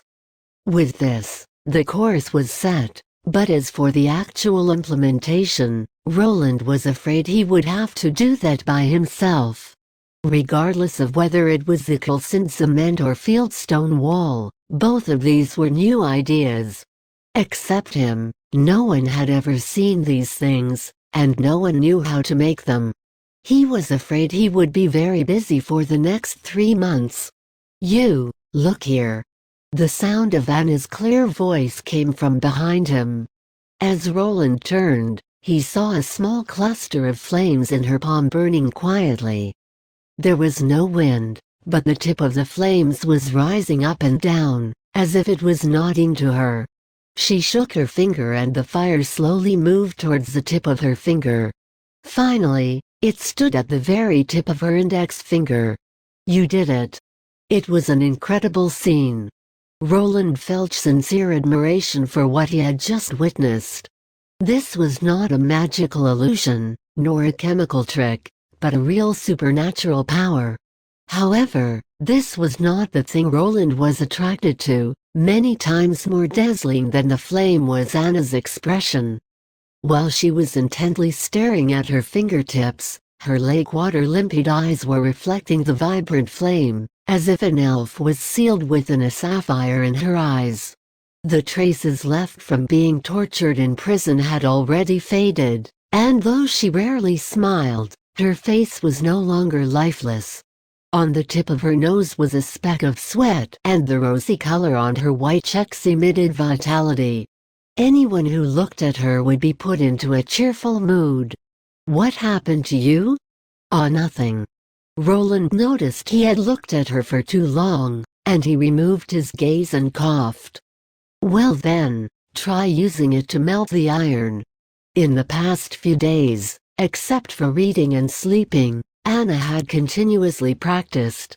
In front of the hard-working enthusiast, Roland could only endlessly blush in shame. Even when he studied for the college entrance examination, he did not work so hard. Apparently, she'll not need long until she completely grasps this power, Roland thought. Once she does, my ideas for new projects can be put on the agenda. Chapter 10: The Stonemason. The weather had been bad all week, and the sky was always gray. Carl Van Bate's mood was just like the weather, gloomy to the extreme. As he walked down the wet stone street, people greeted him from time to time. Carl ran a school in this town. Unlike the kingdom of Greycastle, where only the children of noble could go to school, here he taught the children of ordinary people. Therefore, he had a very high reputation in Border Town. "Hey, Mr. Van Bate, good morning." "Sir, is my son doing all right? When are you free, Carl? Let's go fishing together." Usually, Carl would always smile and respond to them, but today he just nodded, never saying a word. He had just witnessed Anna's hanging, so in his eyes there was a crack in the once perfect world, or this crack had begun to form since his departing from Greycastle. but he deliberately turned a blind eye. He used his busy work to numb himself, and to a certain extent, he even used the innocent smile of the students to mend this crack. Until Anna died, he thought, the world had not changed. But after the hanging, the crack not only did not disappear but expanded. His memories of Anna stopped at half a year ago. She didn't stand out of her class of more than 30 students with her normal appearance and few words, but there was something about her that impressed Carl deeply. It was her passion for knowledge. No matter what he taught, whether it was characters or history, she could always remember it on her first try. Even if it was the boring history and evolution of the religion, she could read about it all day. He had also seen the young lady help to take care of her neighbor's sheep. Sitting down in the sun, Anna would carefully brush the sheep's hair, like someone would with a baby. He still remembered her sweet smile very clearly, and no matter how, he could not think of her as a sinister and evil person. Then, after the fire on Anna's street and her mother unfortunately passed away, Anna never came back to school. He never saw her again until a week ago, when she was proved to be a witch and hanged in the town square. Tempted by the devil? An unclean person? Evil? All lies. He began to doubt the Holy Church and the knowledge they imparted for the first time in his life. He didn't know if Anna had been a witch or not, but she was never evil. If a teenage girl, ignorant of the world and full of curiosity, could be called evil, and then the administrative officials of the Kingdom of Greycastle were from hell and possessed by the devil too. In order to save several hundred gold royals, they deliberately switched out the stone material used to build a theater, leading to its collapse and the death of more than 30 stonemasons. But were they hanged? Not even one. The judge finally ruled that the leader of the stonemasons was unsuitable for his job, and he was punished into exile, while the Mason Guild was forced to disband. Carl, who knew the true story, fled the Kingdom of Greycastle, followed the road to the west, and eventually arrived in Border Town. He managed to establish a school with a lot of students, got to know his new neighbors, and find new friends, but the Greycastle officer's crime was always engraved in his mind. Now, he felt the world was mocking him once again. Could the gods in heaven really recognize what was evil? The last straw for Carl was Nana. Nana and Anna were so different that one could even say they were the complete opposite. After class you could always see her playing with birds or rolling around in the grass. If you asked what she was doing, she would giggle for a while before answering that she was looking at a fight between a grasshopper and ants. Nana was always smiling. It seemed to be in her nature. She was completely oblivious of the world's sorrows, and at least at school, she could continue smiling without a care. Carl was even curious if she had ever cried since she was born. 2 days ago, Nana suddenly came to him with tears in her eyes and asked, "Teacher, will I be hanged like Anna?" This told him that his student, Nana Pine, had become a witch. "Ah, isn't that Mr. Van Bate? Come over here and help us read what it says." Carl felt someone pull his sleeve and looked up to find that he had arrived at the town square. Many people stood around the bulletin board, and when they heard Van Bate's name, they all made a path for him. "You came just in time, sir. Please help us read it." "Yeah, Meg was supposed to read this to us, but he got a stomachache and had to go to the toilet, but he still isn't back yet." Usually, he would have nodded with a smile and explained in detail the contents of the bulletin board to everybody who listened. However, Carl found this impossible. The smiles and enthusiasm of these people were earnest, but this made it even more difficult to bear than if they were all pretending. The notice about Anna's hanging had also been placed here, and everyone had also discussed it this cheerily. In a sense, you were all her murderer, he thought, and your ignorance and fear had killed her. Carl suppressed his emotions, took a deep breath and walked in front of the announcement list. The prince calls for hands to help with the construction of new buildings for Border Town, and a variety of different kinds of jobs are available, he said. But I'm also one of her killers, so why do I deserve to blame them? Wasn't I the one who taught them that witches were evil? Carl had a bitter taste in his mouth. Look at what I've taught these children. I followed every word of the church's doctrine, and I thought I was teaching them well, damn it. Stone grinder, male, 20 years to 40 years old, strong and healthy, salary is 25 bronze royals per day. Mud craftsman, no gender limitations, over 18 years old, must have experience in masonry, salary is 45 bronze royals per day. Handyman, male, over 18 years old, salary is 12 bronze royals per day. No, he had to do something. If Anna's death was irreversible, at least he couldn't let Nana die. Carl heard his inner voice shout, when the Mason Guild collapsed, you didn't do anything. When Anna was hanged, you didn't do anything. Are you also not going to do anything and watch this lovely child being dragged up to the gallows? But what could he do? Could he escape with Nana out of Border Town? He had his own family, a family who traveled with him from Greycastle. Would he make them leave again just when their lives were getting better? Would Nana herself, who was born into a rich family, be able to lead her comfortable life? Stonemason, no gender limitations, no age limitations, long-term position for anyone who has participated in construction for the government, salary is 1 gold royal per month. Additional term, people with rich experience and excellent performance may be granted an official position. After hearing the notice, the people became even noisier. 1 gold royal per month is even better than the salary for the stronghold cavalry. But can you do it?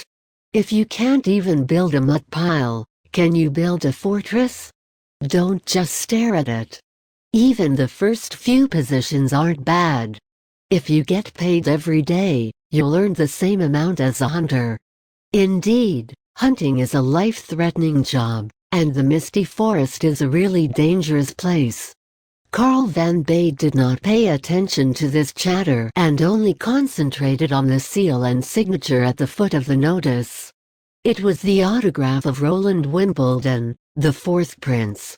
Did the prince not know that the months of the demons were already coming? Whatever he wanted to build, it was not a good time to start now.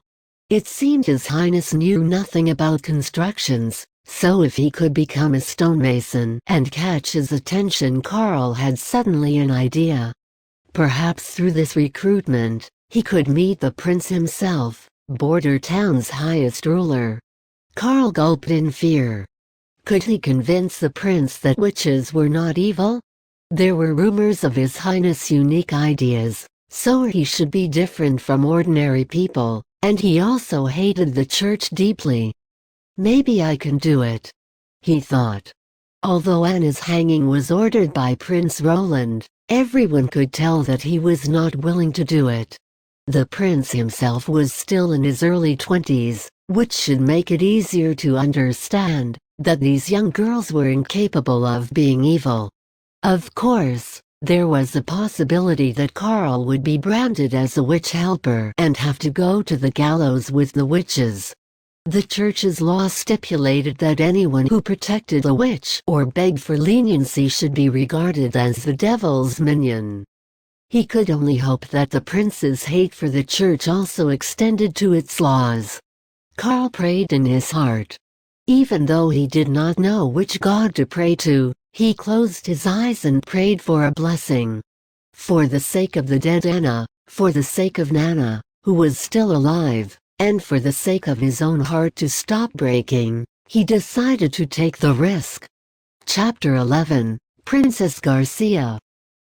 The air is getting colder.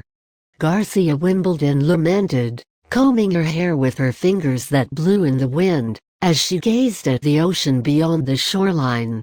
It's because winter comes soon, the handsome man behind her replied, and although we live in the south, we are not in southernmost land.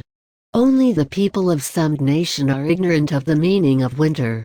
The ocean current will stop all movements of our fleets in winter. This is our last chance to sail out. The young woman retorted. Ryan, how long has the Black Sail Fleet been away? 2 months and 4 days, the man replied without hesitation. If there are no hiccups, they'll arrive at the port of Clearwater in 3 days. Garcia laughed. I do hope they bring enough surprises. Ryan Coben looked at the famous woman in front of him, and feelings welled up in his heart. Her long gray hair reflected a faint silver glow in the autumn sun, and her eyes were narrow and light green. When she stared at someone, her eyes would give off a kind of unspeakable sense of oppression. Her long stays at the beach had turned her skin rougher and less fair than that of the other women, but Ryan did not mind. In his eyes, Garcia's temperament made up for any lack of beauty. Unlike her close relatives at Grey Castle, Garcia Wimbledon is a true genius. She had the wisdom and pride of the noble, but she was not dulled by the constant routine. In fact, she showed aspects that were closer to that of the common people. She was full of expectations and adventurous. Of course, no common people could have such power and vision as hers. Even the Duke and the Princes seemed short-sighted in front of her. With all the income from the port of Clearwater trade being poured into the construction of the fleet, there was not even a copper left in the vault. This characteristic was far beyond those misers. There is no meaning to put gold royals in the coffer. It's like a stone when it's not in use, and only when you spend it, can it reflect its value. To spend the money doesn't mean you lose it, but rather, you create a return value that's even greater. Ryan's memory of what she had said to him echoed deep in his psyche, and this was a sobering concept that formed in contrast to the usual perceived stereotype. Compared to that of the noble families who spent their time accumulating and growing wealth, Ryan believed that hers was the demeanor of a ruler. So he went under the command of Garcia without hesitation, and followed her to the port of Clearwater. But after arriving here, Ryan learned that the princess was so much more outstanding than that.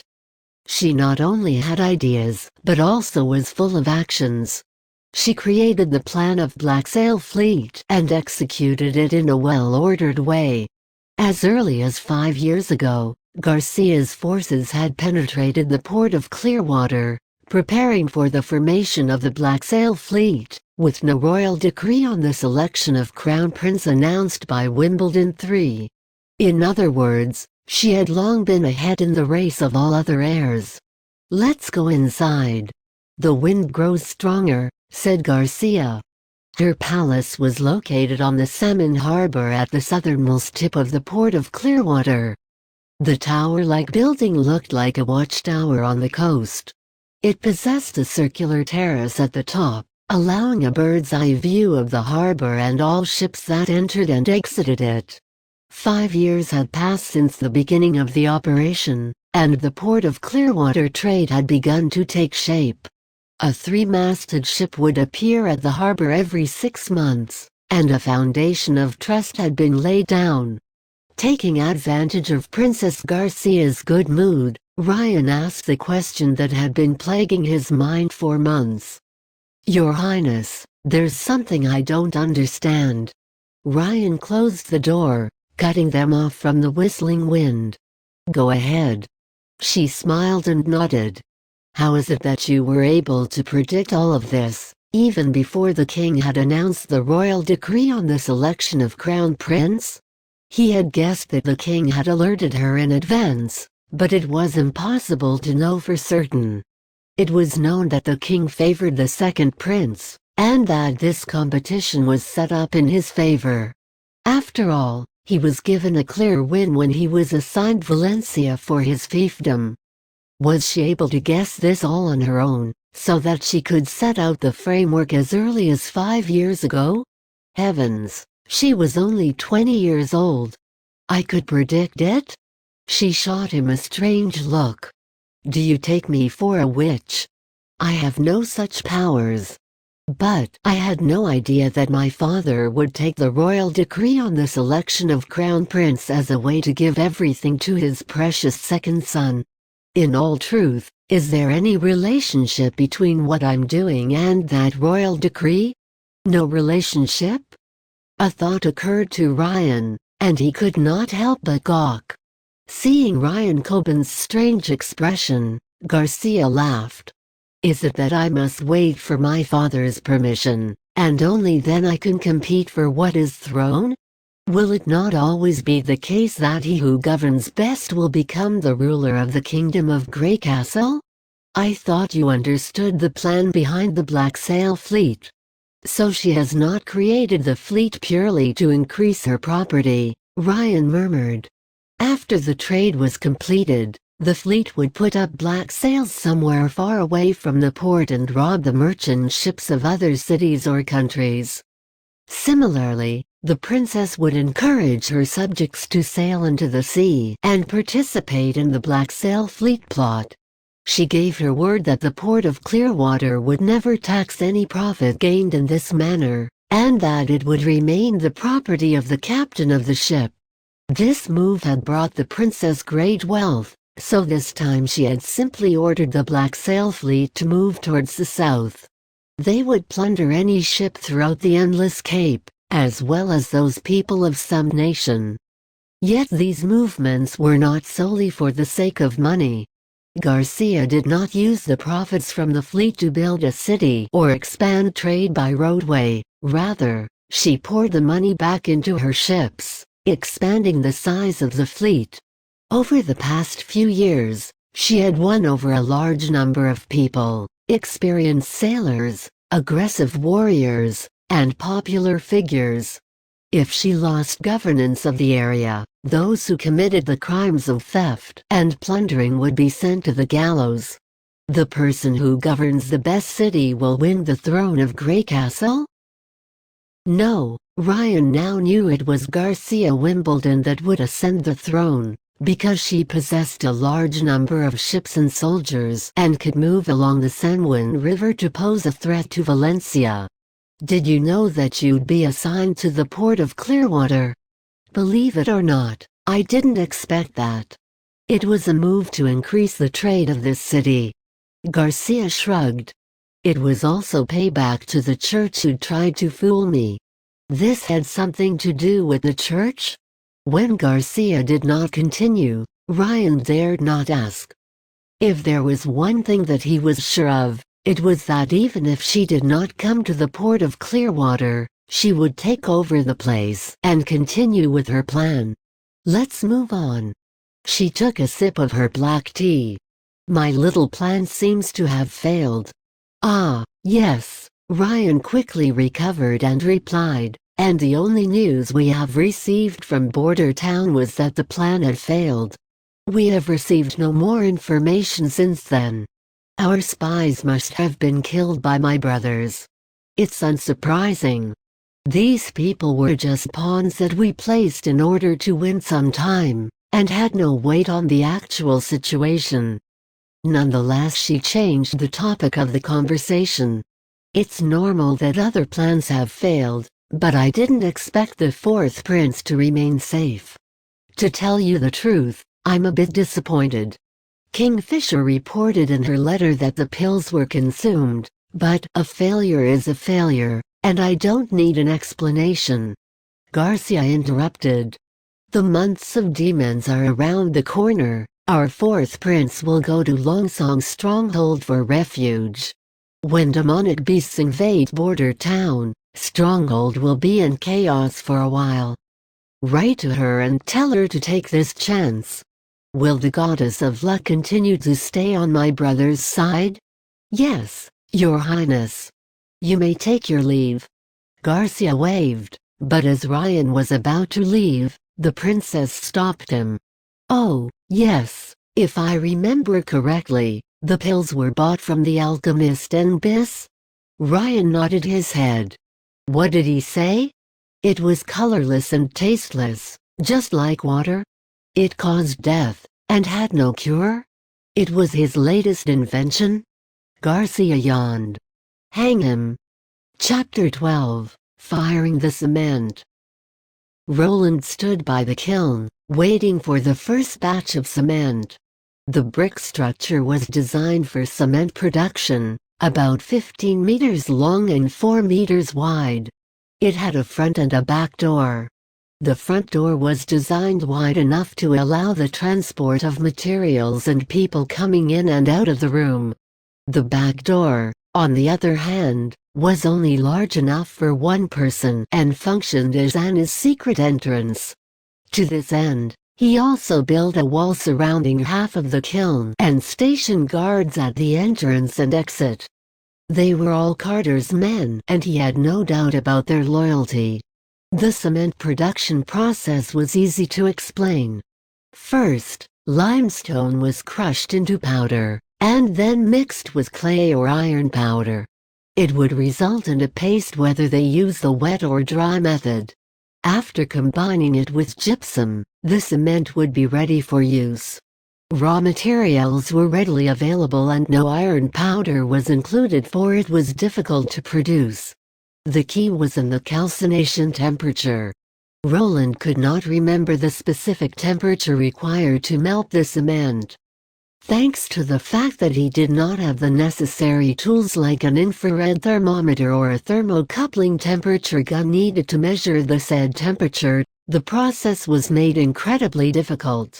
He only knew that the melting point of cement was similar to that of iron, and that the calcination process was also a tricky factor when it came to making cement. For such an era of undeveloped technology, it was a huge problem to simply maintain the temperature of the blast furnace. The common open furnace would result in great heat loss, and it was difficult to keep it burning above 1,200 degrees Celsius. As for the reverberation furnace, it required an inner capable of sustaining higher temperatures, but he did not know how to create the refractory bricks. The traditional blast furnace used for iron was even worse. The temperature may suffice, with only a narrow furnace cavity available to calcite the cement, but they could not produce enough cement before the end of months of demons. With this in mind, Roland designed a kiln that needed no heating and relied on Anna instead.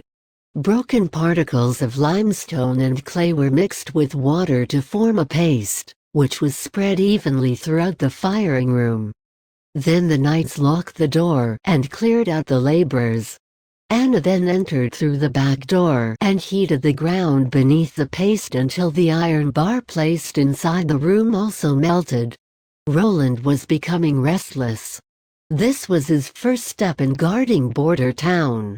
If he could not produce any cement, his plan of building a city wall in 3 months would just be empty words.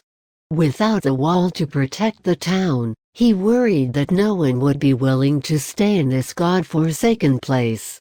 Whether in history or fictional literature, a stable base was necessary for agriculture. "Your Highness, you're saying that this material can hold stones together?" asked Carter, who stood near Prince Roland. Even though the prince had said this was the result of the latest research by the alchemical workshop in Kingdom of Greycastle, he was nonetheless skeptical. After all, that group of people was never famous for being useful. "Who knows?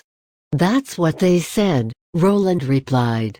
In this world, alchemy and astrology were known as the sage arts, and were very popular in the mainland. The royal family would generally keep their own alchemists and astrologers to predict and improve their fate. For ordinary folks, however, such knowledge was beyond their comprehension and thus had little enthusiasm for them. Keeping this in mind, It was only natural for Roland to claim that the cement was a product of the alchemical workshop. He did not care about whether the chief knight believed it or not. The flame in the window eventually died down. The firing of the cement seemed to be complete. Roland stood up at once. Sending Carter away to the yard, he waited alone in front of the brick house. The iron door creaked as it opened and Anna stepped out, naked. Roland draped a robe over her at once and handed her a glass of water. "How is it?" The witch's face was painted a dusty gray. Even though wet cement would not produce much dust, it would still appear when the cement was burning. Since she could not wear a mask, it was uncomfortable for her to stay inside for tens of minutes. She coughed twice and nodded. "The mud has turned gray." Roland was too impatient to wait for the temperature to be lowered. Wetting a towel, he wrapped it around his head and grabbed a shovel. He then went in through the back door. Hot air instantly engulfed him and he found it difficult to breathe. The skin on his hands was burned raw. Fortunately, shoveling the ashes took only a short moment. Otherwise, he might really experience thermal shock had he stayed any longer. "Is this what you want?" Anne asked, staring at the material. She had already put on her witch's robes. "Looks like it." Roland flattened the powder and tested the temperature with his fingers. "I wouldn't know for sure until we use it." "What's the use of this thing?" "To build houses and bridges and to repair roads. There are too many uses for this thing. If it succeeds, people won't have to worry about the cold or the rain and snow damaging their houses." Using his other hand, he patted the girl on the head. "It's all thanks to you." Anna lowered her head. He wasn't sure if it was just an illusion, but the girl's breathing seemed to have sped up a notch. In theory, the fired material should be grinded with gypsum as to adjust its hardening time. But there was no need to think about so much right now. After a short break, Roland picked up 2 shovels and called for Carter, who was standing outside the courtyard. Roland told him to mix the gray ash proportionally with the river sand in a ratio of 3:1 to prepare cement mortar. The chief knight did not mind doing menial work. In his opinion, it was much better than fighting or chasing after the noble ladies for his highness in the kingdom of Greycastle. As there was no iron powder in the raw mixture, the resulting paste looked off-white. Roland piled the paste on a brick and placed another brick on top of it. It would usually take around 4 hours for the cement to become solid. As this was merely a trial run, he decided that it would be best to wait until tomorrow to test the mixture. The next morning, Roland hurried to the kiln room, bringing Carter and Anna with him. When he opened the door, he noticed that the cement appeared solid and the bricks seemed to have stuck together. The surface of the material seemed rugged and part of it was covered in white frost. Roland squatted down. It was natural for the alkalization process to result in some white frost. He pressed onto the hardened cement and his heart leaped. The cement was rock solid, completely different from the texture of the solid clay. Even when he pushed into the cement firmly, there was no mark on its surface. After getting the signal from Prince Roland, Carter first tried to lift the bricks. He then attempted to kick the bricks until they gave way. The cement dislodged from the ground, yet the bricks remained stuck firmly together. He ended up using the hilt of his sword to knock them apart, but he succeeded in only knocking off a small corner of the bricks. So this is the effect of the so-called cement. The purpose of the material dawned on Carter. It's simply incredible. It flowed like wax from a melting candle yesterday, but in just one night it had become as strong as a rock. With this, we can build the wall as fast as we want.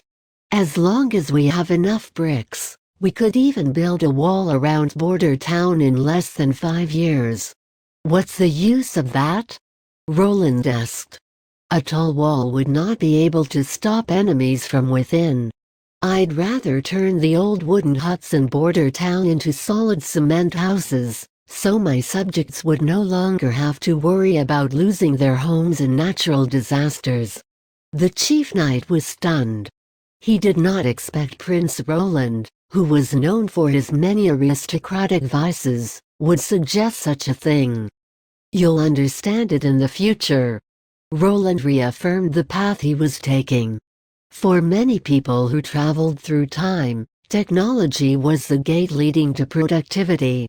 But here, the witches were their path to the future. Chapter 13: The City Wall. The production of cement went into a rapid development. In order for Anna to have ample amount of rest, the kiln room only operated once every 2 to 3 days. Hoping to obtain more raw materials, Roland once again issued a recruitment notice, thus doubling the population of the workers. However, Roland himself knew that he could not always depend on Anna to do these. Working in a dusty environment for an extensive amount of time would cause people to suffer from silicosis. Plus, once the production scale was expanded, Anna alone would be much too insufficient for the demand. Witches should not be utilized as consumables, but instead as the engine to stimulate the development of civilization. Although Roland recognized the fact very well, as of this moment, he could only spend all his efforts in constructing the city wall. After all, nothing could be done if the demonic beasts could not be stopped. A project was launched to dig the foundation for laying the city wall that connected the North Slope Mountain and Redwater River. As chief manager of this project, and in accordance with the routine of the world Roland previously lived in, he dug out the first shovel of dirt amidst a mass of flabbergasted faces in audience.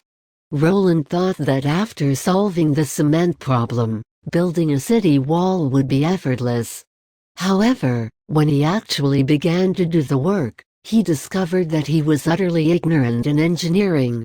How deep and wide should the foundation be dug? How to solve the unevenness of the ground? How to ensure a 600-meter-long wall was kept in a straight line after construction? Back then, when the city government was constructing the road, Roland saw a group of young fellas measuring the road with tools and rulers, something called theodolites and leveling instrument, but there was hardly anything like those to be found over here. As a mechanical blueprinter, although Roland and the next-door civil engineer were known as the ultimate geeks, however, their expertise was much too different. Not only that, none of the recruited bricklayers had ever participated in the construction of a big engineering project. Their capabilities were not even comparable to Roland's. Therefore, progress was extremely slow after the city wall project started. It took a whole week to even dig an incomplete, shallow trench. Once the engineering project lost control, the final product would be unimaginable. For instance, this shallow trench that they dug with much difficulty looked more like a drainage ditch instead of the foundation for the city wall. Although Roland gestured an estimated width before they started, the width became increasingly narrow as they continued to dig. It even appeared to be a twisted snake if someone looked at it from a distance. Nevertheless, Roland was reluctant to terminate the project. Based on the mindset that a gradual progress was better than no progress at all, as long as the kiln room was not in its operating hours, Roland would spend all day at the foot of North Slope Mountain. He would adjust the direction of the pit with his naked eye and slowly push the project forward. At the same time, he also doubled the rewards of the stone craftsmen. Fortunately, such an awkward period did not last too long. While Roland was in the firing room to direct the firing of the 6th batch of cement, Assistant Minister Baroff reported that a stonemason had responded to the recruitment notice. The stonemason claimed that he joined the Mason Guild in the Kingdom of Greycastle for a while and was now waiting outside the hall. Roland thought about it for a moment and was exhilarated. In his memory, the Mason Guild in the Kingdom of Greycastle was a prominent and pioneering team that even Prince Roland had heard of. Even though the team was ordered to be dismissed due to a construction accident. But how could there be no accidents when you work in the construction industry? Bring them in. Roland made a pretense of being composed and nodded. He wanted to tell Anna to leave but changed his mind after a while. Border Town had a population of 2,000 residents, and hardly any residents had ever seen the faces of witches. Besides, Anna looked totally different from the girl who previously wanted to commit suicide. Plus, with the peculiar clothing that Anna was wearing, it was unlikely that anyone would recognize her. Carl Van Bate was upset when the knight brought him into the courtyard. He wanted to first inform His Highness that it was unsuitable to undertake such a big project in this season, and then gradually obtain the trust from His Highness and ultimately change his perspective towards witches. However, according to the rumor, His Highness had always been quite capricious. What if his advice received adverse effect from His Highness? His heart was shaking when he bowed and saluted to His Highness. While lifting up his head, he stood aghast at the sight. The girl stood next to His Highness looked so familiar, he even had this delusion that he might be dreaming.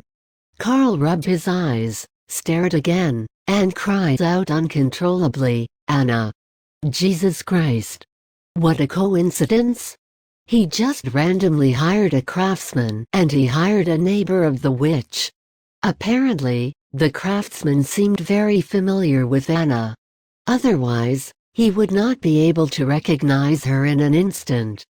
Roland turned his head and looked at Carter Lannis, who immediately understood Roland's thoughts. Carter quickly locked the door, blocking the only exit.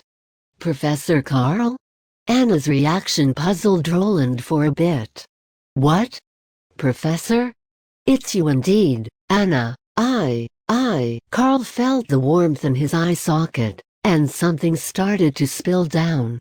He fell on the ground hopelessly, and repeated endlessly, "Sorry, I'm so sorry, I'm so glad, what a blessing." After a while, Carl Van Bate finally was able to appease his emotions. He slowly stood up, and again bowed to Roland. "I'm sincerely apologetic, Your Highness, I have forgotten my manners." "What's the matter? Aren't you a stonemason?" "I used to be," Carl swiftly replied after he released his concerns. His Highness did not execute Anna. It was a surrogate that was hanged on the execution ground. Realizing this fact, he already knew what his next move would be.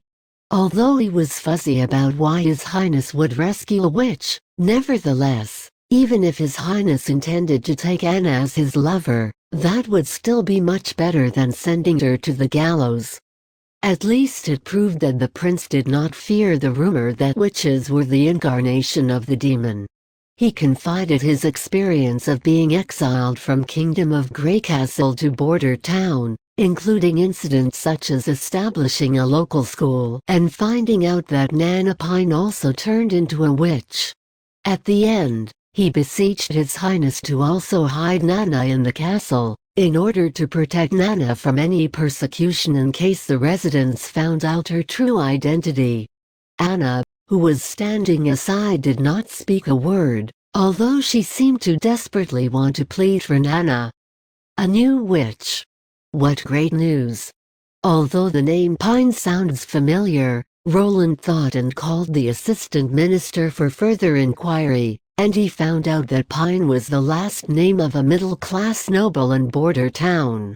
"You could bring her to see me. If she is truly a witch, I vouch that she'll be safe from any sort of harm," Roland promised. "But I can't take her away from the Pines, especially when she isn't threatened by her family. Besides, The reason that I saved Anna is far different from what you thought. He pondered for a bit, and decided to tell the truth. I need her help. Compared to such incredulous tales of demons and evil power, I'm more inclined to believe that the power of witches has nothing to do with good or evil. It can instead be controlled.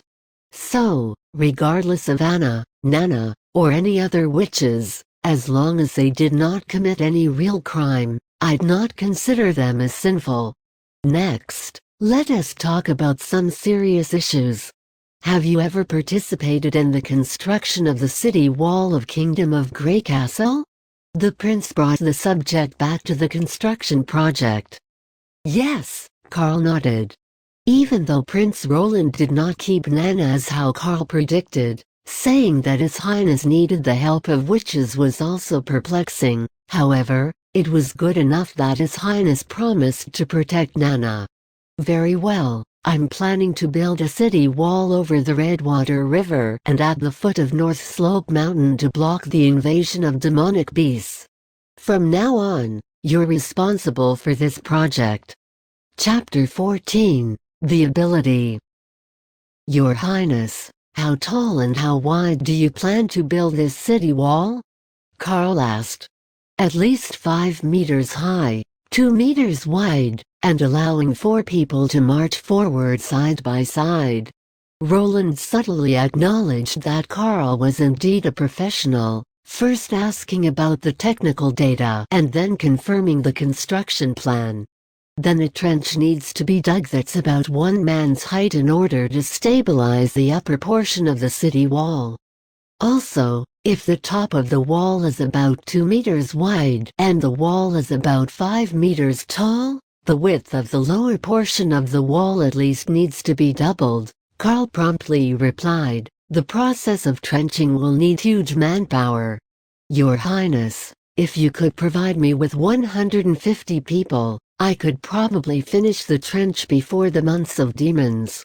A gutterway could not possibly block the demonic beasts, Roland said noncommittally.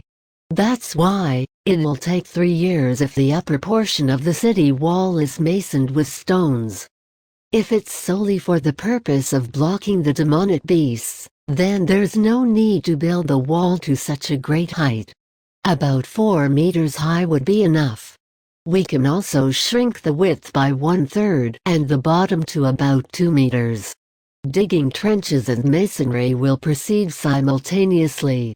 Increase the number of workers by 200 that way. I can complete it before next year's months of demons. Carl paused, and then continued, pardon me in my frankness, Your Highness, now it's not a good time to undertake the construction. If we don't mason the wall in a timely manner, even if the trench is dug, but after soaking by the rain and snow through the entire winter, it'll lose its original functions. That way, it'll cost more time and manpower to clean and soften the trench, causing the trench to be dug even deeper.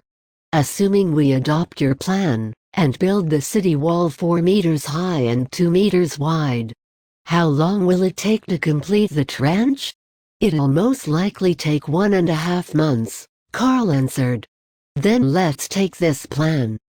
Digging the trench and masonry will proceed simultaneously so that the construction is completed before the months of demons. Roland waved his hand and interrupted Carl. I know your concerns. Look at this first, a new product from the alchemical workshop of Grey Castle. He, of course, did not have time to once again stick the bricks together to show the stonemason. He simply presented the 2 bricks that he stuck together beforehand. Fortunately, no one dared to question the prince. When Carl heard that an alchemic adhesive, called cement, was able to solidify within 1 night and produce massive adhesive force, he looked astonished. Carl, as someone who devoted half of his life to the Mason Guild, naturally recognized how groundbreaking this invention was. Besides adhering stones, most importantly, it would be able to transform into any shape. Roland judged Carl's expression with satisfaction. and pursued again. What do you think? Would 3 months be enough? Carl Van Bate replied with a trembling voice, if what you said is true, no, no, I mean if the alchemical workshop described this thing truthfully, I'm willing to give it a try. Very well, I'll have someone write a detailed document for you regarding the usage of cement. You can speak to my assistant minister for any other needs. Roland smiled. Mr. Carl, now you're a member of the administrative office. Roland saw Nana in the next afternoon. The young girl stared at Anna with some degree of bewilderment. She clutched her clothes and was finally able to compose a sentence. Have I already died? When Roland first met Nana, he had to admit that the power of witches not only bestowed them incredible abilities, but also in some degrees, changed their countenance and aura.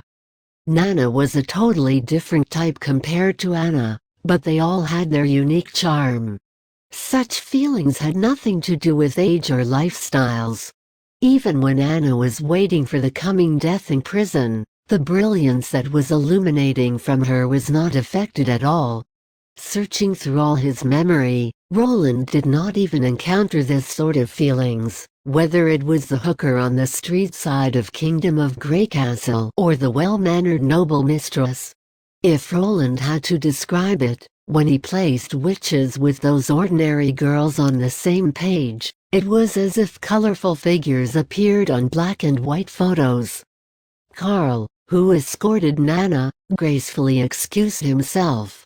Now there were only Roland, Anna and Nana left in the palace garden. You're alive, and Anna is here, safe and sound. Roland tried to suppress his smiles. I'm Prince Roland Wimbledon, and I'm Nana Pine.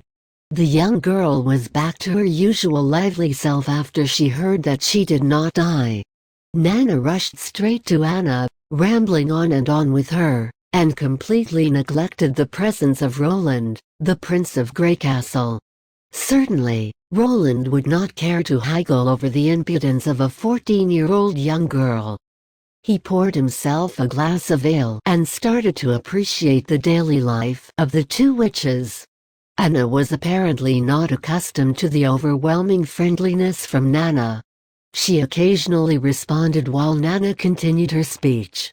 After all, Anna was merely 17 years old, but she already appeared to be an elder sister.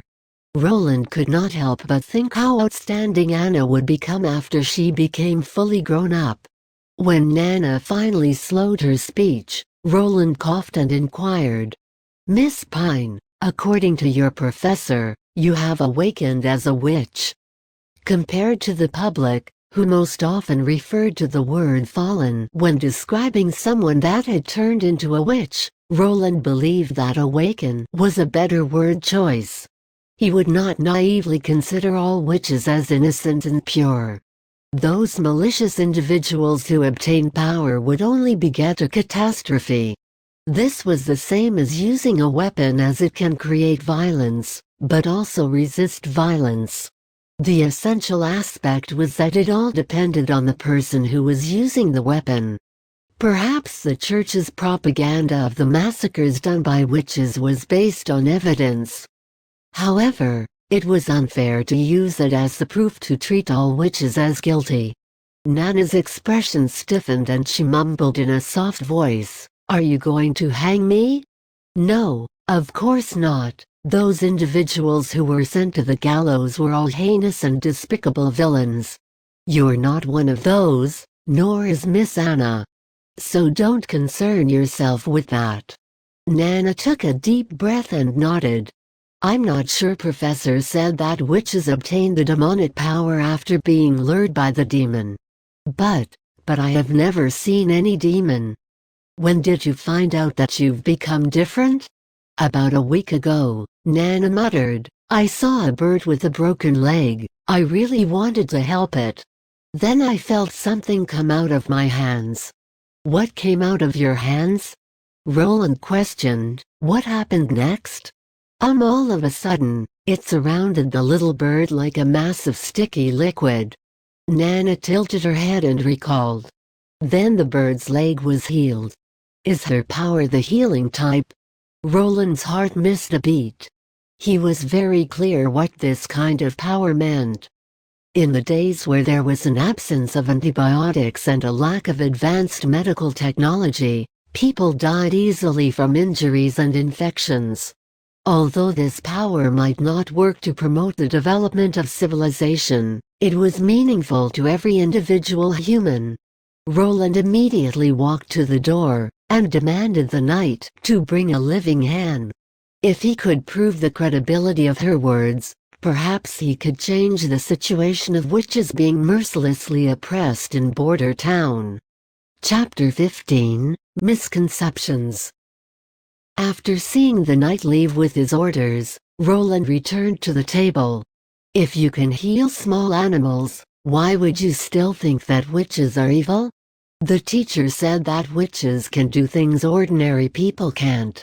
Sometimes it does not look bad, but this is the devil's ruse in order to lure more people. The girl's voice lowered. I've never seen the devil, I swear. Of course you haven't. That is just one of the church's lies, and your teacher was deceived as well, Roland comforted. The church lies? Nana exclaimed. Why? Roland shook his head and did not explain. Even if he tried to explain, they would still not understand.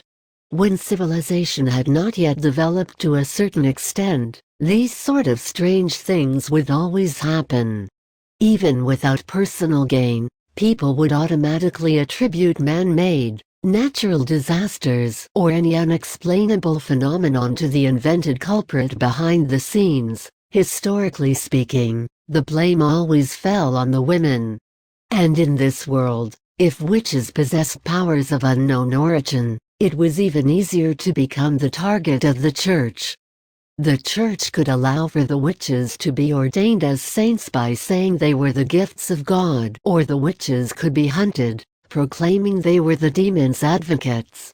However, once the former was chosen, monotheism would greatly lose its power, because the appearance of the witches had nothing to do with the church. If churches that believe in other deities also recognized the witches as saints, and everyone was the chosen one, which church's God was the true God? The prerequisite for the coexistence of polytheism was that the gods were real and could restrict each other. Since gods did not exist and were only hearsay icons, why should the other party share the world? So any faith would claim that they believed in the true God, and the infidels would have to be eliminated. So they could only choose the latter, to spare no effort in destroying the witches. This was irrelevant to preference, it was all about gain. There was a living chicken in the castle's kitchen.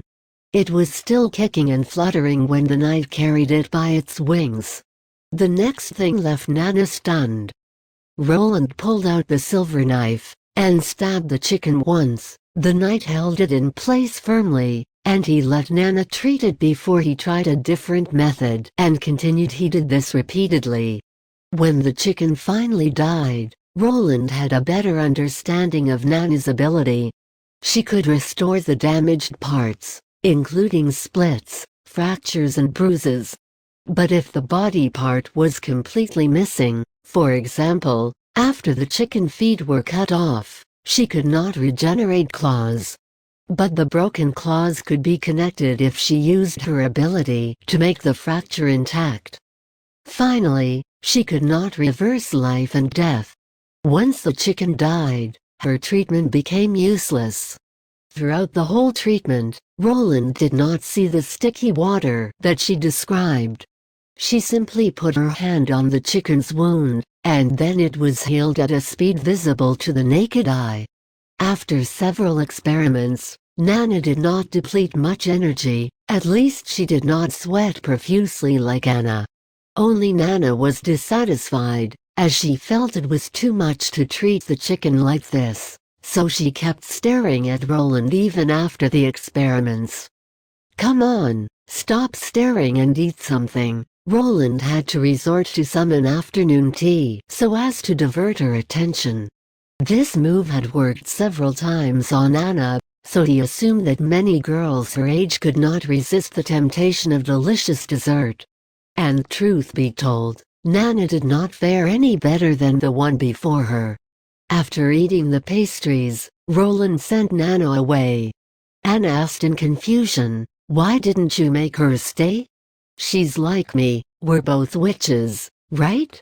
She still has family members, and they have not realized she is a witch." Anna whispered, "It's just a matter of time." "Yes, sooner or later," Roland sighed. "So anyway, the later the better. Do you miss your father?" She shook her head, and her eyes were like a calm lake with no ripples. It seemed that the betrayal by her father had left her completely disappointed. But even without any relatives, she still had friends. "Nana will come often. In fact, I intend to let her come every 2 days to train her ability." Hearing this, she blinked her eyes and nodded quickly. "Do you want to go back to Carl's college with her, and learn from the other kids?" Anna did not answer, but he felt he heard her thoughts. "This situation won't last too long as I'm here. You'll eventually live like ordinary people, and not be hunted wherever you are or sent to the gallows. This day will come, I promise," said Roland firmly. Since Carl van Bate took over the project, Prince Roland immediately became idle. He stayed in the castle garden every afternoon, practicing with Anna or Nana. Now Anna's training no longer required additional clothing. Even if each finger was in flames, she could skillfully operate them without lighting up her witch hat by accident. Nan also put on a set of witch uniform. Although she was reluctant to practice, for the sake of afternoon tea, she still poutingly did so. Watching the two witches dangling in the yard, Roland's wicked humor was greatly satisfied. Occasionally he would go to the foot of North Slope Mountain to check on the progress of the project. After more than 2 weeks of construction, about 100 meters of the city wall had been built. In the absence of the theodolite distance measurement, Carl asked the craftsman to use a piece of wood at the same time every day, according to the shadow of the sun, to determine the distance and flatness. At a distance of every 10 wood markers, a viewing tower was set up to play a role in stabilizing the city wall. Such large-scale employment naturally caught the attention of the town's nobility. However, other than getting some information from Baroff, they made no further movement, as if the situation had nothing to do with them. Roland did not mind this. These people's family businesses were in Longsong Stronghold and would certainly not stay here to help him guard border town. He could even imagine the gang of people ridiculing his attempts in private. Not just the nobility, but businessmen were the same. In previous years in border town, once animal fur traders realized nothing could be purchased, they also returned to Stronghold. They naturally vented their discontent about returning empty-handed on the ruler Roland. The news about Kingdom of Grey Castle's Prince Roland Wimbledon's construction before the arrival of months of demons was deemed as simply stupid and ignorant. News of this spread along the Redwater River. At this point, no one thought he could protect the town, and in fact, most people simply did not consider this a remote possibility. After all, Prince Roland did not give the impression of being a courageous fighter. Whatever he was contemplating, he would eventually have to obediently retreat to Stronghold. And just like this, amidst discussion by the masses, Roland ushered in the first winter. Chapter 16: The Road Ahead. The fire in the fireplace was burning brightly, chasing away the chill coming in from the door and window gaps. Atop of the fireplace hung a huge horned deer head, and under the shadows, the horns looked like huge claws. Opposite was a dark red long wooden table, filled with parchment rolls and books, mostly executive orders waiting to be signed. Roland usually came here to deal with official matters. After converting the third level of the castle into an office, he gradually started to like it here. Through the French window behind him, he could see the town extending into endless mountains. The mountain passed through the continents of the impassable mountain range, dividing Kingdom of Greycastle and Wild Places into east and west. And North Slope Mountain was just a branch of the impassable mountain range. At the foot, you could see the garden surrounded by the wooden fence. The wooden shed built for Anna's training had been removed, and the brick pool was made into a long table for afternoon tea. When the weather was good, he would also go downstairs for a suntan, or lie on a specially tailored rocking chair to take a nap. Although the castle was not big, at least it was still considered a villa with an independent garden. In his previous life, it would have been almost impossible to own a real stone castle. He would have had to pay for tickets just to have a visit. But now, he not only owned the castle, but also the town. Your Highness, recently you've had a lot of expenses from recruiting the craftsmen and the manual laborers. If we continue such expense, we won't be able to last until next spring. Baroff held a pile of parchment while reporting the recent financial situation to Roland. The original income and expenditure of Border Town was very simple. One line was ore in the precious stones trade. This line was monopolized by Longsong Stronghold, turning North Slope Mine's output into wheat or bread, with no tax in the middle, and Stronghold sent people to host the exchange of resources. As the saying goes, those nobles stationed in Border Town can be seen as regulators of the shareholders, and their fiefs are mostly in the east of Stronghold, where they are only temporary and different people are dispatched each year. In fact, the history of Border Town was less than 3 decades long. Compared to nearly 200 years of Longsong Stronghold, it was a mere newborn baby. Originally Duke of Ryan was just going to build an outpost here as an early warning for the invasion of demonic beasts, but he did not expect to discover a wealth of mineral resources at North Slope Mountain after land reclamation. So he decided to set up the town here, and named it Border Town. In a sense, it was North Slope Mine that created the town. In order to prevent theft and cover-ups, the Duke did not employ the noblemen, but instead employed local residents, refugees and even criminals to serve as miners. The output of ore was evenly distributed according to the resources allocated by the investors. Longsong Stronghold only needed to provide the employers with a full year of grain and a small commission, which was a fixed amount regardless of the output of the mine. Border Town had more than 2,000 residents and half of them worked for the mining area. The rest was the other industries in the town, such as blacksmith shops, pubs, textiles and so on. The meager tax of Border Town came mainly from here, and not much was left at year's end. The previous lord did not take this barren land seriously. After Roland was sent by Kingdom of Greycastle, he simply stayed in Longsong Stronghold and did not come back. Therefore, Roland could only pay people to repair the wall with his own money. If it was the previous Prince Roland, this would have been out of the question. But for Roland, as long as he could stabilize Border Town, he would not mind investing his whole property.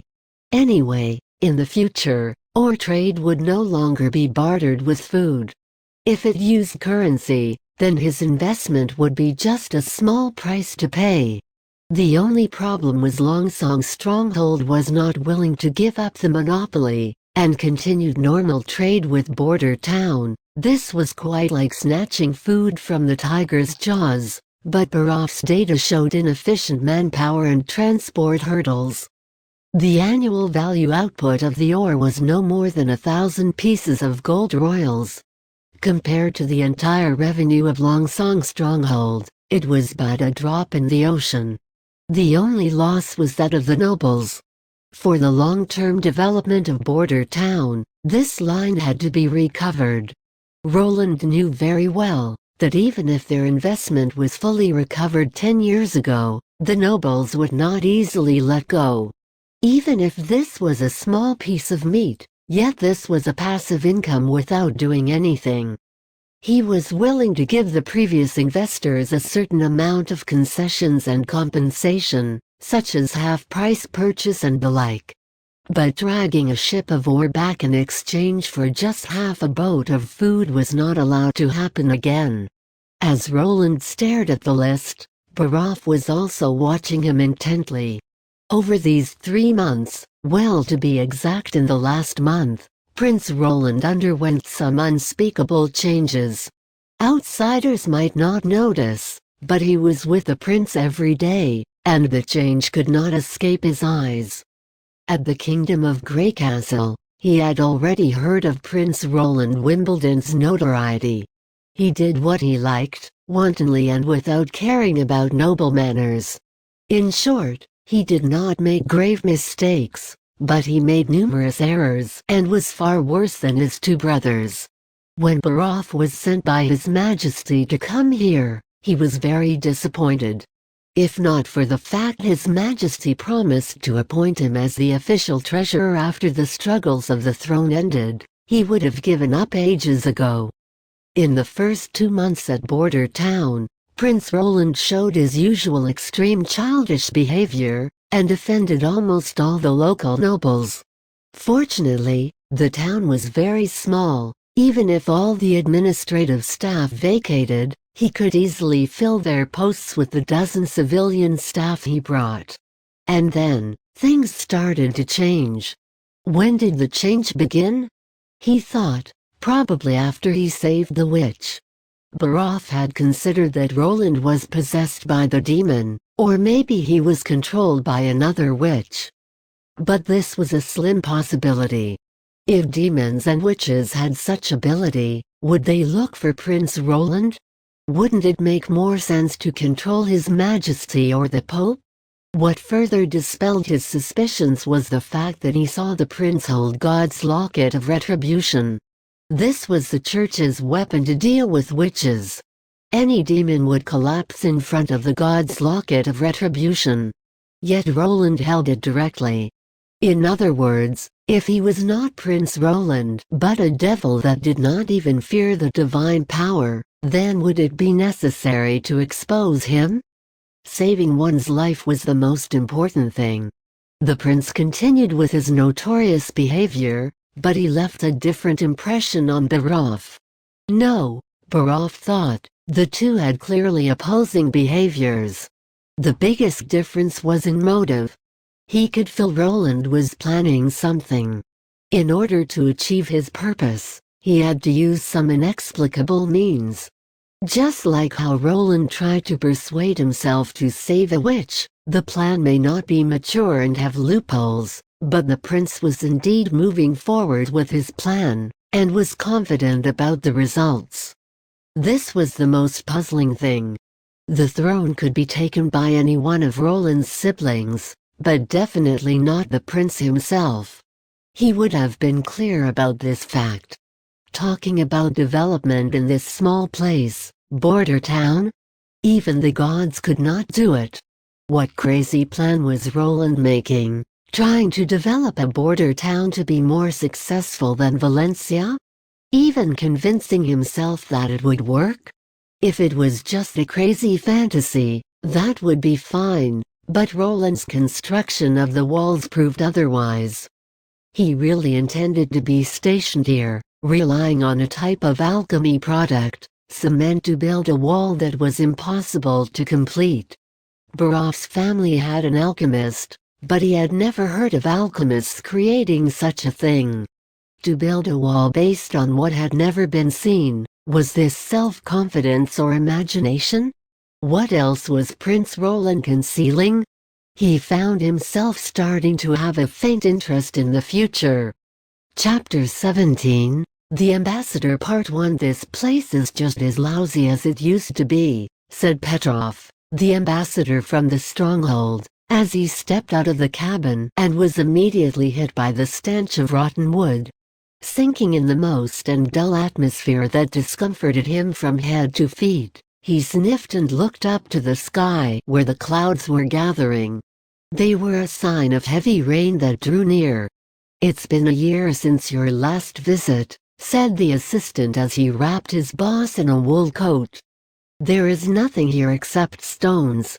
"It's been 1.5 years, stated Petrov.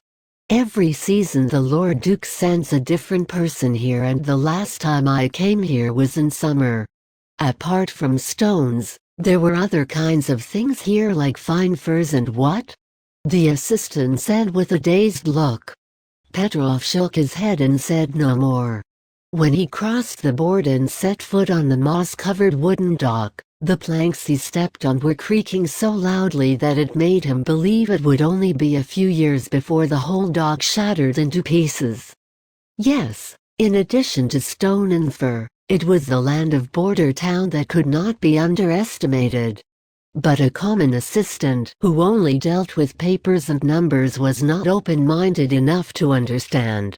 The land between border town and Longsong stronghold was untouched and squeezed into a narrow channel, caged on each side by the impassable mountain range and the Redwater River. If it was border town that worked as an outpost and took the duty as a defensive line, the stronghold would easily possess the untouched land and farm it constantly. And with the natural barrier guarding it on both sides, managing it would be simple. The food harvested from the land would feed the rising population in the stronghold, and border town would become part of the stronghold rather than staying independent. The only disadvantage was that the operation would be expensive and would take 3 to 5 years. What a shame! When it came to investment, most nobles were no better than a poor businessman. "Why is there no ore in the storage yard?" Pointing toward the clearing, the assistant said, "Shouldn't they stack the ore before we arrive?" Petrov sighed softly. "We should pay our respects to His Highness." "Wait, Mr. Ambassador, why not wait for their welcome party?" the assistant suggested. Petrov was unsure if there would even be one, so instead he stated, "Let's go, the stables are just in front of us." This illustrated the difficulties with having the two lands independent. When the king sent out Prince Roland in the name of the royal decree on the selection of the crown prince, how would a loyal young man behave? Surely he would sweep everything under his wings, and as such, it was hardly possible that he would trade ores and gemstones for food and bread. He feared that gold royals would be all that the prince held dear. He would do the same under such circumstance, because no one would tolerate when all that they've reaped from the land was exchanged at such a low price. It seems that many people have forgotten that Longsong Stronghold is not merely a station run through Redwater River. Beyond it also exist many other places, like Willow Town, Fallen Dragon Ridge, and Redwater City, where he could sell minerals at market price, and he could take the refugees. They were only a little further than Longsong Stronghold. And then what would Longsong Stronghold do? Bar the river and block the prince's procession? No, to do so would be treason.